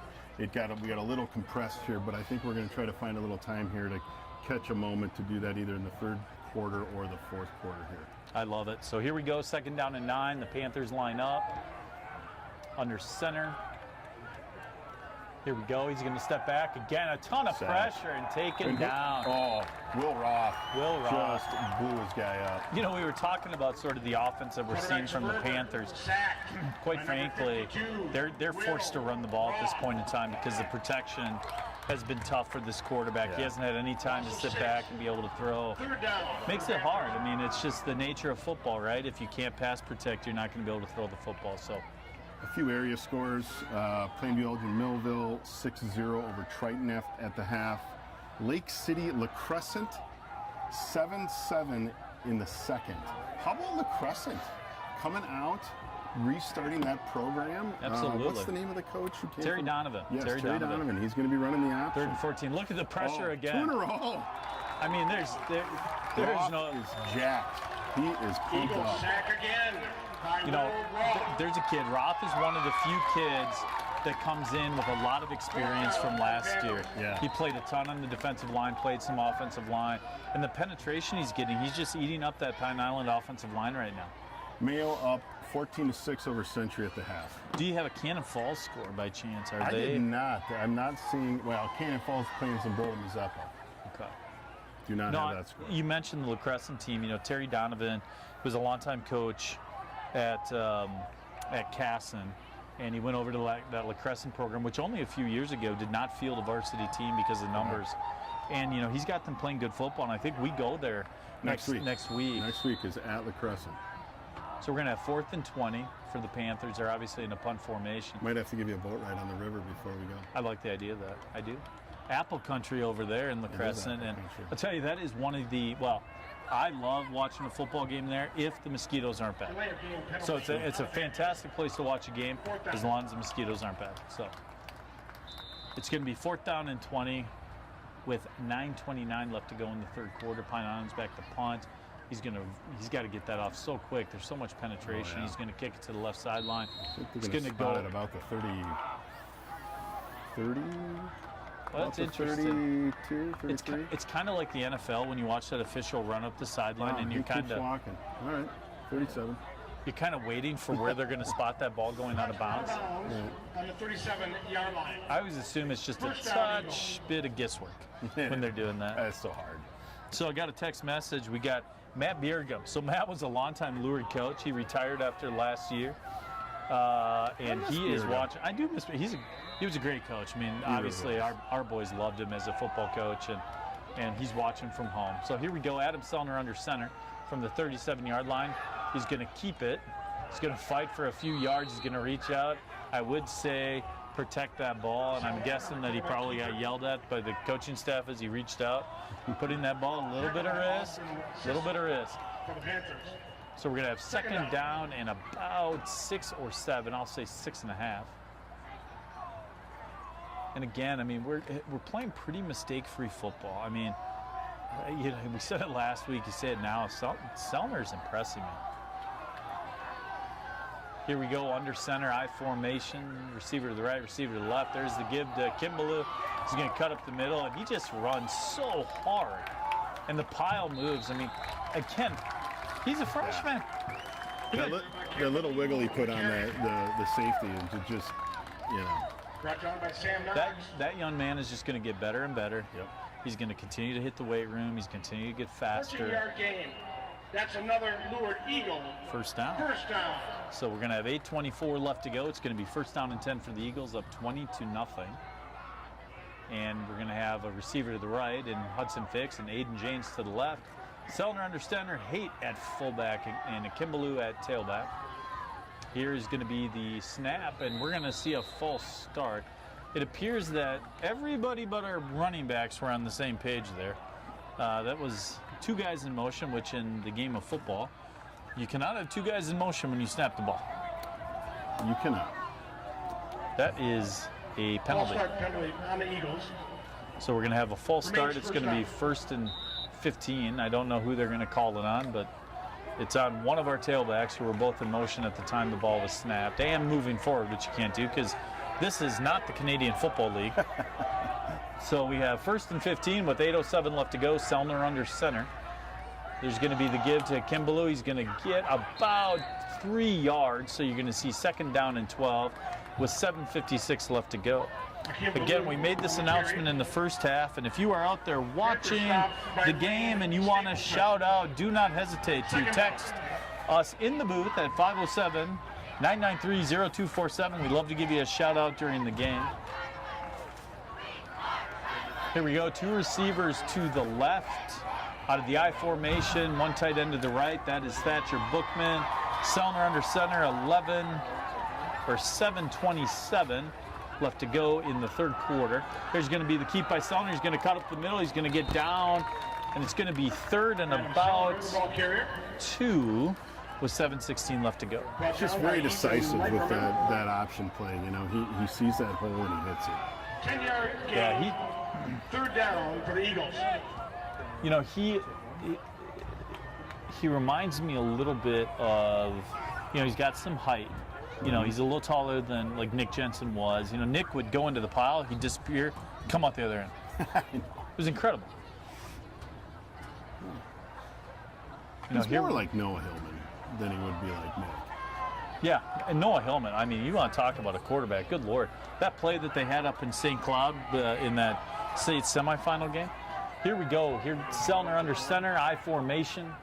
There's going to be the keep again. What a job running the option. Really good job. And he's going to get down to the 3-yard line. For those listening at home who are Eagles fans, don't take that personally, Panther fans that are listening at home. But we had a playoff game. I can't remember if it was, I think it was 2014, 16. I can't remember which state championship it was. But, you know, the Eagles went for 2 at the end of the game in the cold and the snow. And they ran, I believe it was 10 midline, I believe. And Carter Gregerson got stopped, flipped the ball back to Noah Hillman, who then dove into the end zone. One of the best plays I've ever seen. So here we go out of the I formation. There's going to be the give, and I think that's going to be Eli Haight with the touchdown. And you watch Adam on that play, and he just has the presence of mind. Again, he's gamer. Just pushes him in. Let's go. Great Yeah. play. You know, so the Eagles are going to be up 26-0. You're going to see Aiden James come in to kick. You know, one of the things I do like about a game like this, and you know, the Eagles extending the lead, it's going to give them some opportunities. So the Eagles are going to line up for the extra point with 6:01 left to go in the 3rd quarter. Eagles are up 26-0. Aiden James back to kick. Selner with the hold. The snap is good. The kick is up, and the kick is good. And the Lourdes Eagles are up 27-0. A great 2.5 quarters up to this point in time for the Eagles, much like we did expect. I think we're going to play this video of the interview with Hudson right now. What a perfect opportunity. Here we go, listening, folks. We had the interview with Dave Peterson and Hudson Fix. I'm here with senior captain Hudson Fix. Hudson, 1-1, heading into week 3, game against Pine Island. What are you thinking tonight? So we got out of that mindset that we're 0-0, and we take this season 1 week at a time, and we're hoping by the end of the night we can be 1-0 this week. Great. So Hudson, you know, you're one of 3 boys, middle of 3 boys. All of you been in the Lourdes program. You got your older brother now gone to college, but your younger brother playing on the team with you. I'm one of 3 boys, middle of 3 boys. Talk a little bit about what the Lourdes program's meant to you and your family. It's definitely brought us a lot closer. Seeing my parents after the games, hearing them at the crowd, it's truly a really cool experience, especially when both my brothers were on the team. Being able to practice with them, playing a game with them, watching film with them, it's really brought us closer together. Oh, that's great. Here we go. The Lourdes Eagles are going to kick off. 6:01 left to go in the third quarter. From right to left, Aiden James. It's going to be a little bit of a pooch kick. It's going to bounce at the 28-yard line. Fielded, number 7 up the middle. He's going to cut. Oh, ball's on the ground. Ball is on the ground. I think it was recovered by the Eagles. Eagles ball. Good call. You got better eyes than I do, Mr. Peterson. I just got new contacts too. You know, one of the things that we talk about during these games is we always have great sponsors, right? And we have people who give their time and their treasure to Lourdes Athletics and to the Eagle Athletic Booster Club. You know, Advanced Financial Consultants, the Biglers, Rob Dunham, and his company, All Star Basements, always a contributor. Eric Deutsch and Pat Deutsch, both alumni, and his brother as well, Tim, I believe, and they always have contributed to the Eagle Athletic Booster Club and have been great sponsors. So we appreciate all of that. Appreciate their support. Decline the penalty. It says Eagle first down. Against the Panthers. So Ball on the 38-yard line. So there's a personal foul penalty. I'm a little confused as to why that's not enforced after the recovery. You have a change of possession unless the penalty occurred before the change of possession. All right, here we go. Sellner under center, 2 receivers to the left. There's going to be the give to Eli Hayde, who's going to run hard down and gain about 5.5, 6 yards. Ball carrier for the Eagles. You know, we talked a little bit too about in the past, you know, Eli Hayde and how hard he plays both on the offensive and defensive side.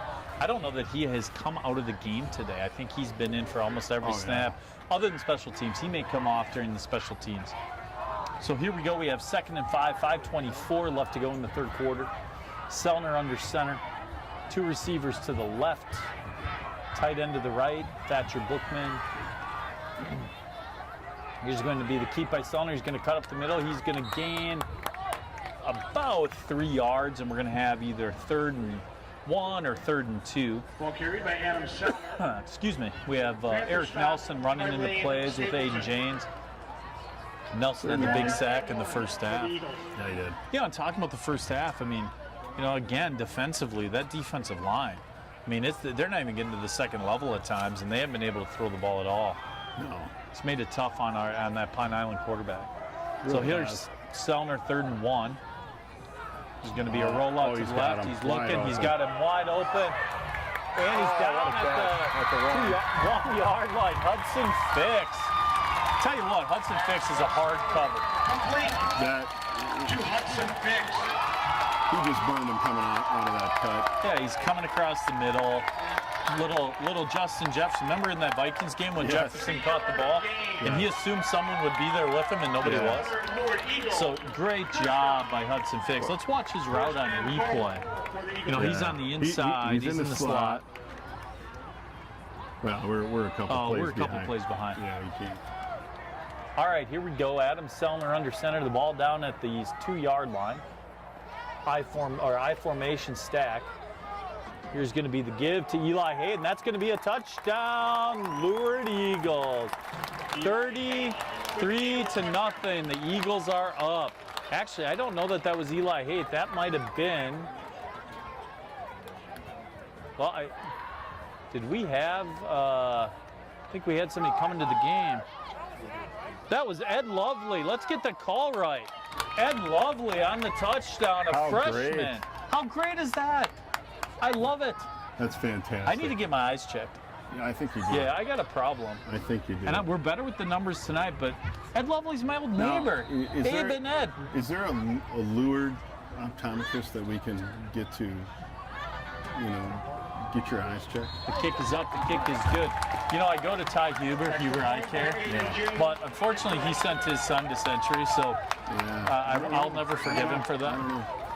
You know, his son's actually playing at Augustine as well with. We were talking about Hudson Lindbergh Fix. and Nichols. I think we were playing that interview, and unfortunately we didn't have enough time to finish the interview. I think we're going to try to play that interview, if I'm looking at the production people, between the 3rd and the 4th quarter. And perfect. Replay it again in its entirety. Okay? All right. Awesome. So we got 4:05 left to go. The Lourdes Eagles are up 34-0. Pitching a shutout right now. I'm so excited that Ed Lovely got that touchdown. That's absolutely really fantastic. Cool. Again, you got these freshmen playing meaningful roles on this team.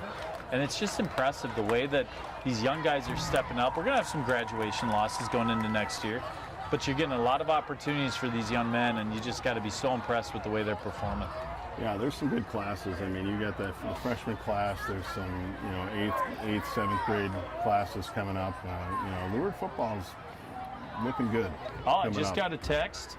We have Melissa Downs with Rochester Family Eye Clinic watching from home. Thank you, Melissa. I love it. I love it.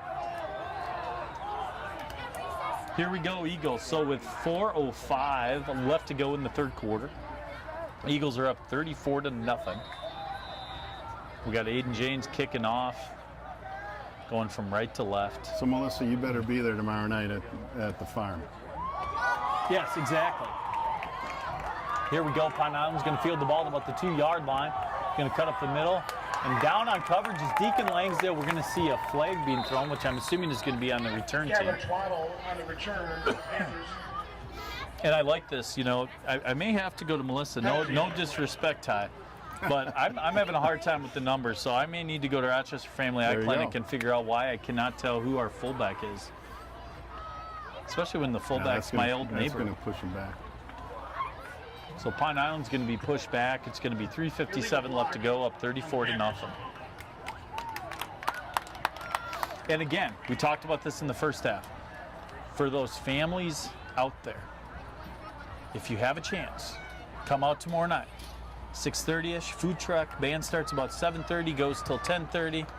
Party lasts till Sunday, probably. Come on out, support Lourdes Athletics. Just it's about community and getting together. So if you have an opportunity, please come out. 6708 20th Street Southwest, Byron, Minnesota.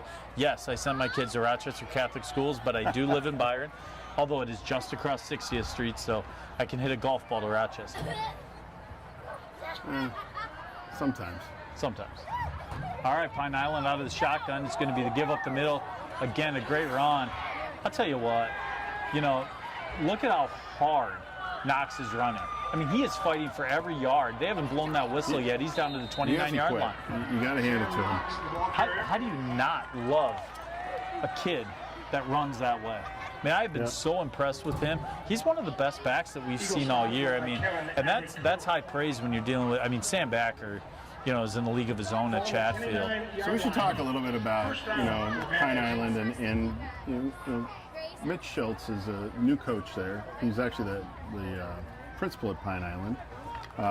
You read a little bit about him. He was actually born and raised in Caledonia, where he played football there, and ended up playing, reading about him, he played football at Winona State. So this is his first year coaching at Pine Island. So I'm sure, you know, hey, he's trying to build an identity here. Absolutely. His son plays on the team, number 18, a fine player, really good player. Another good run by Knox there, too. Edward Lovely on the tackle for the Eagles. A little shout out here to Cindy Dunham, watching here in Rochester. Thank you for Cindy for watching the game. So we got 2:52 left to go. The Lourdes Eagles are up 34-0. And we have Pine Island coming out. I think they're probably going to be in this pistol formation again, or I guess shotgun. He's even with his tailback. They're going to have 4 wide receivers. 19 goes in motion across the formation. Ball's going to be dropped, but he's going to recover. And we're going to have Eric Nelson come up. Again, you're right. I mean, another nice play, another young kid. We got all these kids. I mean, we got all these freshmen, sophomores, juniors all over the field. They're doing a fantastic job. I think Nelson's a junior, correct? Junior player? Yes, he is. Eric Nelson on the tackle for the Eagles.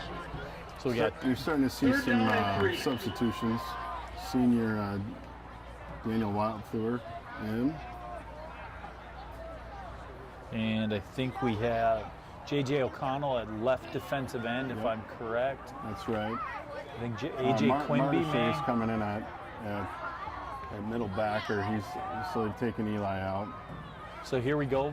Pine Island again has 4 receivers split out. Here's going to be a snap. Receiver comes across the formation. They're looking to set up the bubble screen. You know, I think they were looking to try to get it, but our backs came off, or our corners came off. It looked like 25 Harstad was the intended receiver, but wasn't quite clear. So we've got 1:32 left to go. It's 4th and 3. Looks like Pine Island is going to punt the ball. You know, it's been tough. I mean, they don't have any time to throw. We got to give a shout out to Clarity Filmworks. I mean, how great is this sideline camera? It's kind of ridiculous for a high school production. I mean, it's pretty awesome. It is pretty awesome. You know, they got the camera down on the kids up here. Like I said during halftime, I feel like I'm literally in a production studio. It's fantastic. So here we go. The punt is off. We don't have anybody back deep. The ball's going to be down at about the 31-yard line, I anticipate. That's where you hear that whole Lourdes coaching staff and all the players yelling, Peter, Peter, Peter, Peter, Peter, which means get away from the football. Absolutely get away from the football.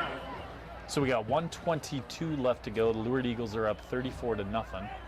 Did he announce the punt?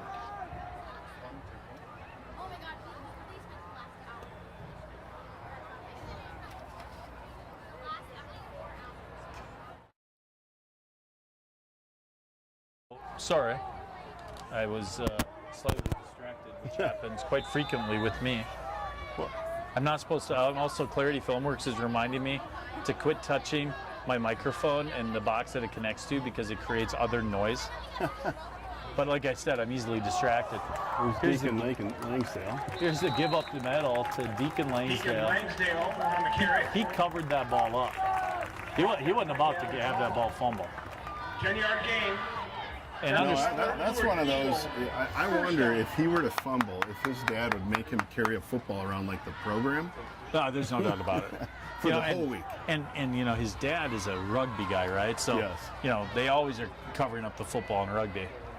Well, he was a rugby guy. I can't see Mr. Langsdale playing rugby currently. Here we go. The give is to Deacon Langsdale again. What a job! I mean, running up to the 50-yard line on that carry. Very impressive. You know, and we talk about this every week, and I think we're spoiled having kids in the system at Rochester Catholic Schools. I mean, we've been blessed. And, you know, for any of those families out there trying to decide, you know, is Rochester Catholic Schools the right fit for you? It absolutely is. It's been a great experience for me. And by the way, it's not just for Catholics, by the way. We're Lutheran. My kids have loved it. Yeah. So if you're looking for an opportunity, really think about RCS and the opportunities that are there. There's the give to the lovely kid, and he's down at the 48, but a first down for the Eagles with 18 seconds left to go on the clock in the third quarter. So I don't expect, knowing Coach Kessler, I don't expect that they're going to run another play here. No. They're going to let that clock run down. You're going to see four fingers go up. Yep, and I think we're going to try this video. And we're going to throw the interview on right now. Yep.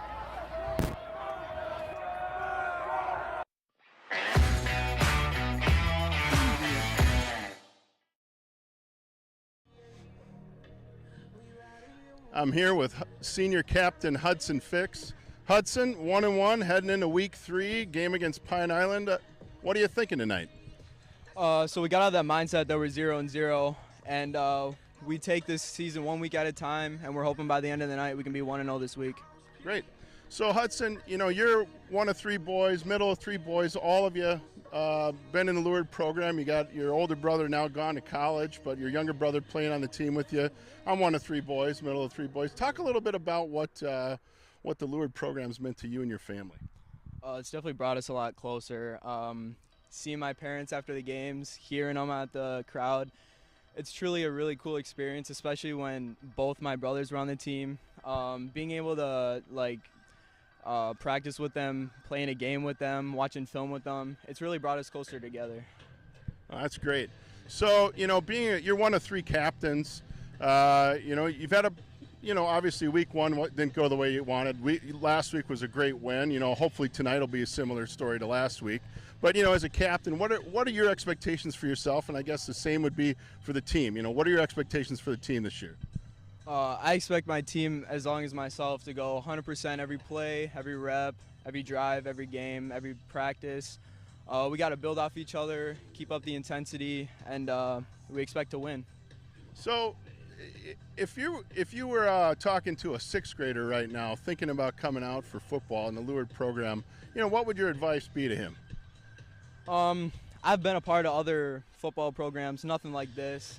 The true meaning of together after this, and this is a lot more than a football program. It might not always be easy, but it'll always be worth it, and you'll come out a better football player after this, but you'll also come out a better man.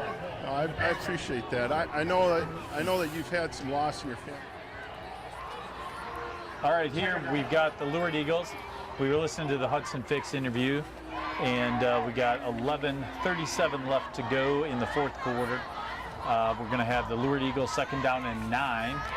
I believe we still have Adam Sellner under center. We have Ed Lovely at fullback, Deacon Langsdale at tailback. One receiver to the left, one receiver to the right. Here's going to be the give to Deacon Langsdale. He's going to cut up the middle. He's going to be down, and it's going to be about 3rd down and 7 or 8 for the Eagles. Stopped by William Radke. So we're going to have 11:06 left to go, 3rd down and 9. Eagles are up 34-0. Hudson Fix is an impressive young man. And he had an opportunity last year, and he contributed on special teams in particular, but he's come out this year. He had that interception last week. He almost took him the other way on another play. He's had the big catch. He's been real close on a few plays already this year. You're going to see him break long ones, I think. He's due. Let's just put it that way. He's due. So on 3rd down and 7, there's the give to Lovely up the middle. He's going to be taken down. It's going to be 4th down and 8. It's going to be a punting situation, obviously, for the Eagles. And we're going to see with 10:21 left to go, 4th down and 7, we're going to see the Eagles punt up 34-0.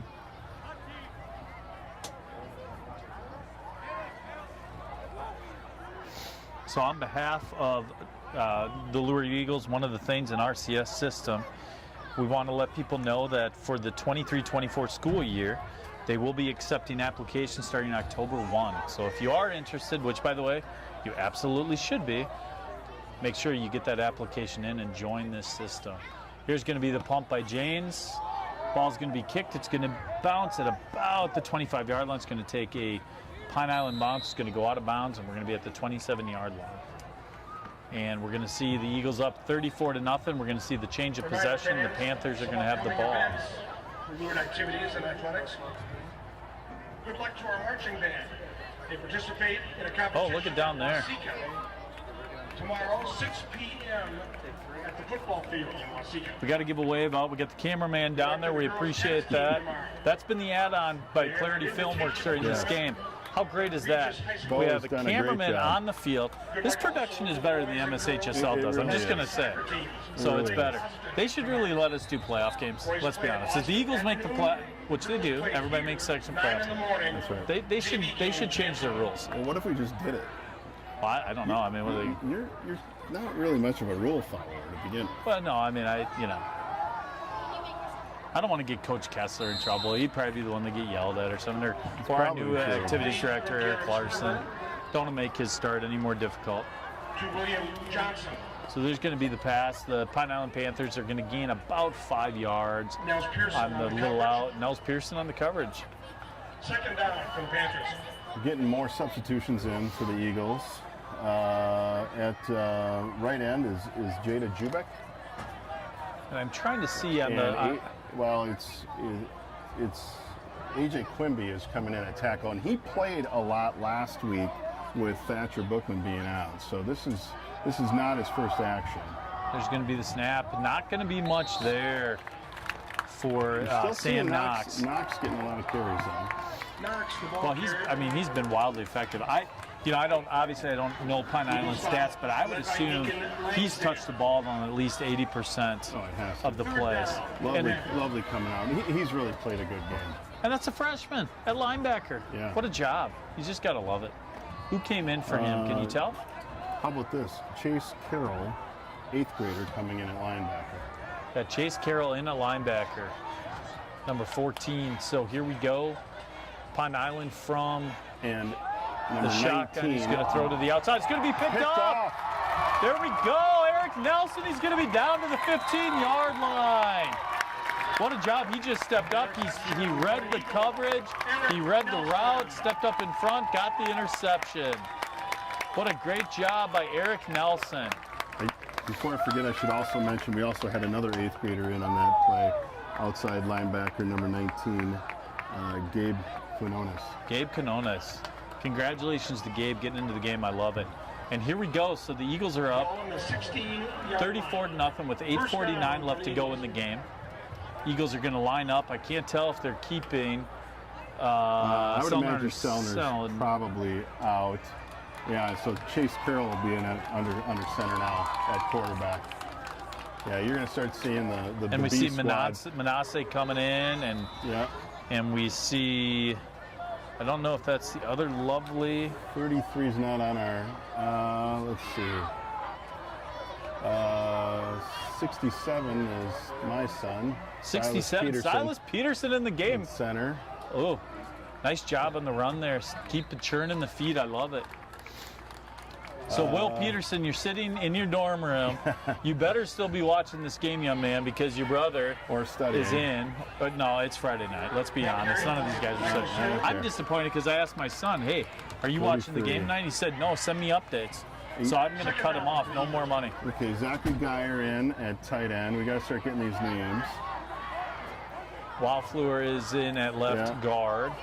And here we go. Chase Carroll under center. Here's going to be the handoff. He's going to give the ball up the middle again. Ooh, that ball may have been fumbled. I couldn't tell. I believe Sutton Fix is in. That's the third of the 3 fixes. Yep, started with Gannon, who had a great career for the Eagles. Here we go. We get number 8. He's coming in. Robert Fitzgerald, another freshman. Gotta love it. Look at these young kids getting into the game. A little shout out to Doug Dunham, also watching from Rochester. Doug, thank you for watching the broadcast. Here we go. The Eagles are going to line up in the I formation. Carroll under center, 3rd down and 8, 7:33 left to go in the game. They're going to watch that clock tick, tick, tick down. And here we go. Here's going to be the snap. It's going to be the give to number 22. It's going to be taken down at about the 16-yard line. Michael Sieve. Michael Sieve in the game. Another freshman. I just love this. So we're going to see 4th and 8. I thought we might see Coach Kessler. He may let this clock run down and take a timeout. I could see that. No, they're gonna just run a play. Number 33 is coming in. I don't have 33 on our. Yeah, I apologize to the people at home. If that's your grandson or son coming to the game and we don't have their number, we will do better next week. I apologize for that. Here we go, the Eagles. If somebody knows who number 33 is and can text Andrew, let us know. We got 4th and 9, 6:40 left to go. There's going to be the give, the run up the middle. C's going to be taken down at about the 13-yard line. It's going to be a turnover on downs, change of possession. The Pine Island Panthers are going to get the ball back. With 6:34 left to go in the 4th quarter. Oh, you know what? I actually think that's the other Lovely. It might not be. Abe Lovely's number 6. Do I see a number 6 out there? No, he's not playing. Okay, so. He's not playing. It's not Abe. Okay, Abe's out tonight, so it's not Abe. He's on the PUP list, the physically unable to perform list. So here we go. The Pine Island Panthers are bringing their offense. I think there was a little bit of confusion regarding the down and who possessed the ball at that time. We got Manasseh Mwanza coming in. It looks like at Pine cornerback, Island's bringing in their B squad or backups. Which, you know what? That's the right move. Absolutely. You know, you get these kids an opportunity to get into the game, a lot of opportunity to play. Absolutely. Here we go. Langsdale's coming out of the game. Pine Island's going to take the ball out of the shotgun. You're going to have 2 receivers to the right, 1 to the left. They are short of body out on the field. They are playing with 10 currently. So there's going to be the handoff to number 1. You're going to get the tackle. Pine Island, I think they're only playing with 10 right now. I've got to do the count myself. It's just more of a challenge. Christopher Johnson coming in. And they're adding bodies, so we got another guy coming into the game. Yeah, I mean, And we got this is always a fun part of the game too, you know, when when we get to look at the roster and try to get all the names in and get and so hopefully there's you know, relatives, grandparents, aunts and uncles that are out there listening and watching and getting to hear their well, we know a lot of these kids, right? I mean, yeah. you know, they're the brothers of our son, you know, the kids that our sons played with, and Right. we know the families, and that's a part of being in Catholic schools, right? Yep. There's a sense of community and family, and we know all these folks, and that's just a part of, you know, being a Lourdes Eagle. And as Number Coach 58 Kessler, was just in and came out. That's Jacob Geyer. Yep. you know, as I believe we heard from the first time we heard Coach Kessler speak, it's faith, family, football in that order. So here we go. Pine Island's going to have the ball 3rd down and I'd say 6. The give's going to be up the middle. You're going to have a couple of guys converge on the tackle, and it's going to be 4th down and 7. Be curious to see what we see from Pine Island. You know, at this stage in the game, down 34-0. Looks like they're going to go for it, which, you know, quite frankly, is the right move. Why not? Yeah. You know, and I credit Pine Island. They've been out there fighting the entire game. Yeah, you know, I mean, they're building a new program. Yeah. They're installing new offense. They're probably installing new defense, and it takes time. It's not going to happen overnight. And are they punting? They're punting.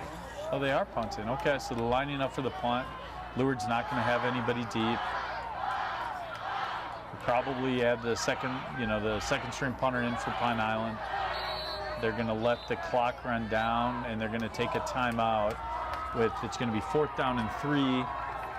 You know, and we can take a moment here, Dave. This is, you know, you hate to say that this one is in the bag, but they're up 34-0. Why is this win so meaningful? Another reminder. Well, I think you know, again, now it gets you to a winning record. I mean, you start the season off 0-1 in Chatfield, but that's a tough team.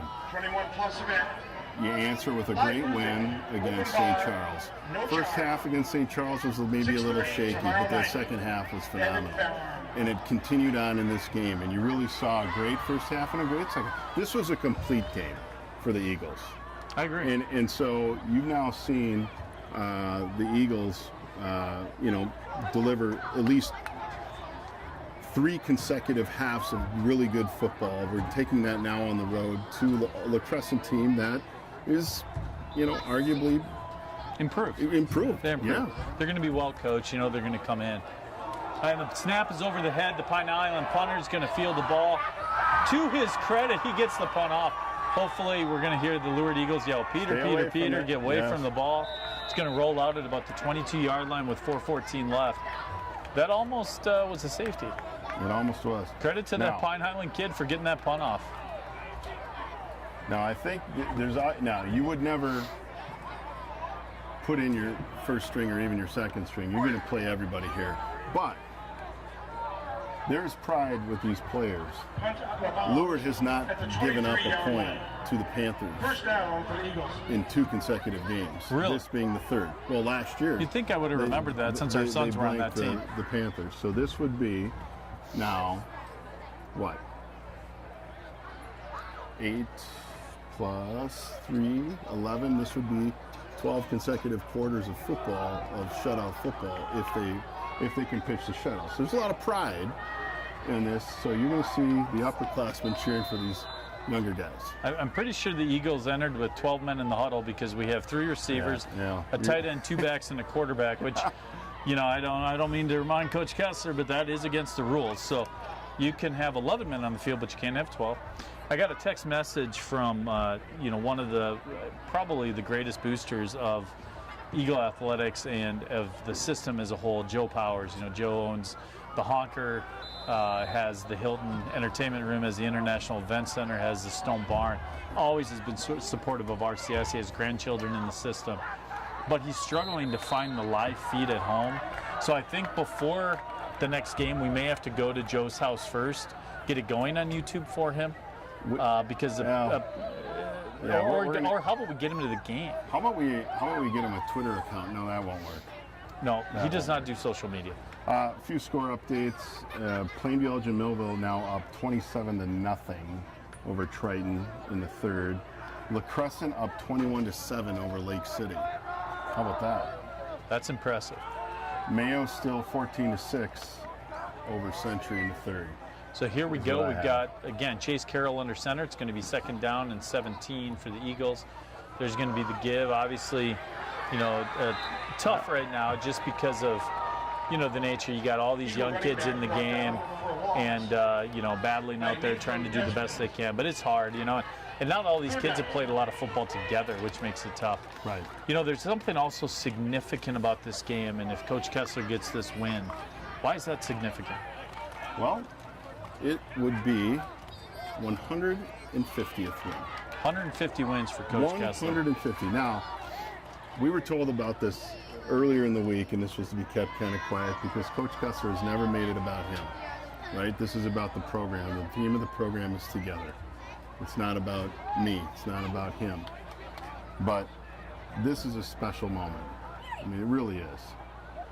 That's a new quarterback, by the way. That is Gabe Quinones. Gabe Quinones in the game. I love it. So we got another kid in there. Another 8th grader. They're going to have to punt the ball. The punt team's going to come in. It's going to be 4th down and a lot. And with 2:23 left to go in the game, you know, that's, you know, you talk about together, right? And you talk about the program. One of the things you just got to love is here we have, and I'm sure almost every single kid, I'm sure every kid got into this ball game. And that's a focus of this coaching staff. When they have these opportunities, they're up 34-0. There's going to be an opportunity for these kids to get in the game, and you got parents and grandparents and everybody else watching, and you just can't beat that. Right. It's fantastic. So we have James back to punt. Be interesting to see what we get here. A little bit of a pooch. He's going to kick it. It's going to be knocked down, and it's going to be down at about the 9-yard line. So the Eagles are going to have a change of possession. Pine Island Panthers are going to take over with 1:44.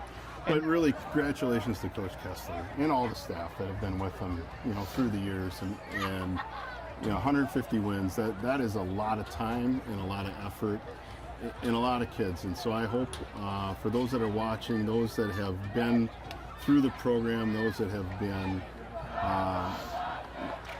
you know, with Coach Kessler and have been positively affected by this program would reach out to him, send him a note of congratulations, because that's a big milestone. Yeah, it's the continuity that he's had during this time. A lot of these coaches have been with him a long time. So here's Pine Island coming under center. I anticipate they're going to run the ball, make sure that clock stays running. Nice cutback by the tailback. He's going to be down at the 15-yard line.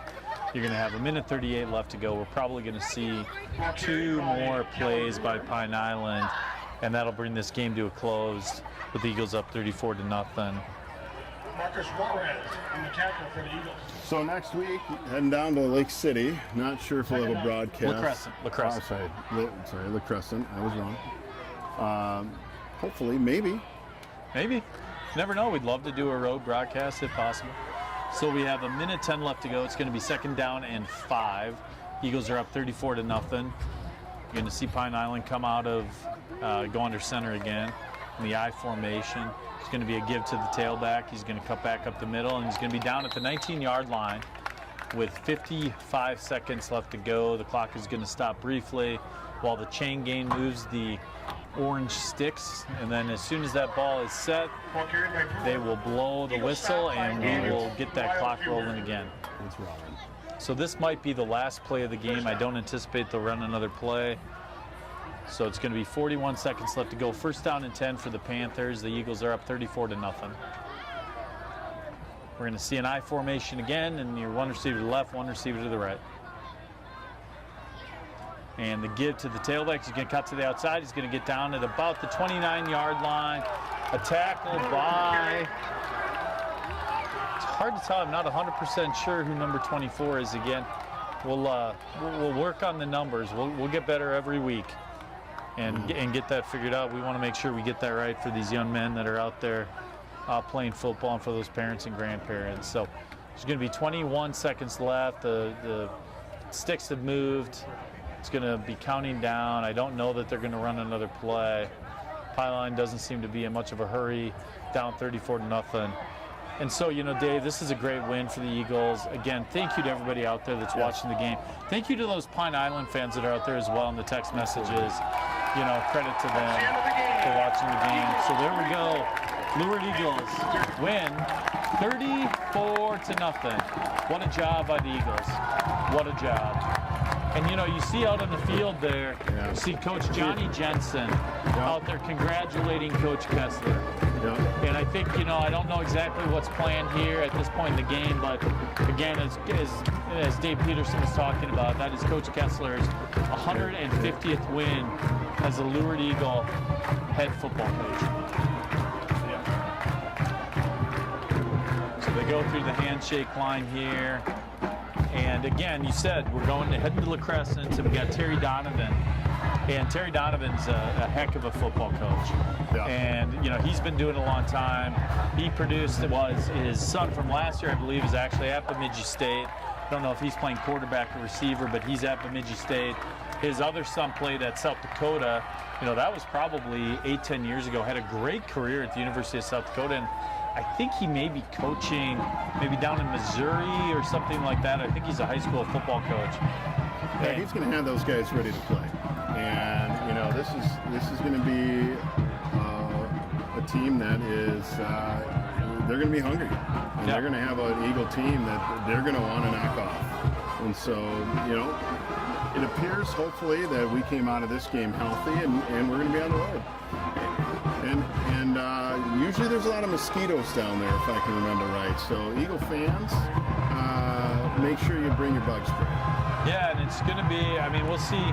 It looks like they're getting a little bit of a picture taken, which I love with those Lourdes Eagles. And, they're going to get together here after the game and have a little conversation, a little post-game prayer with the players and the coaches. And again, we talk about this with Catholic schools and the football program in particular. And you talked about this with respect to Coach Kessler's 150th win. He's one of those guys, it's never about him. It's ultimately about the kids and the program and the life lessons that he can teach and the rest of his coaching staff can teach as they go through that process of becoming a better man, better football player, etc.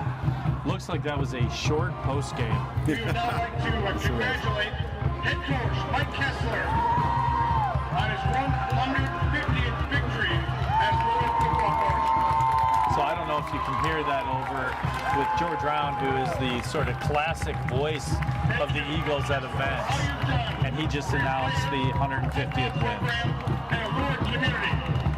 We are blessed to call you our football coach. Yes. Congratulations and thank you. So you absolutely got to love it.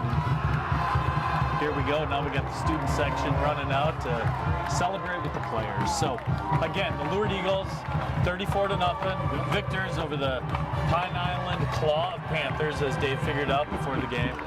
And I want to thank again everybody who came out tonight and listened, and everybody here was in the stadium, and we'll be on again soon. Yep. Thanks you. So appreciate it, and everybody have a great night. See you soon.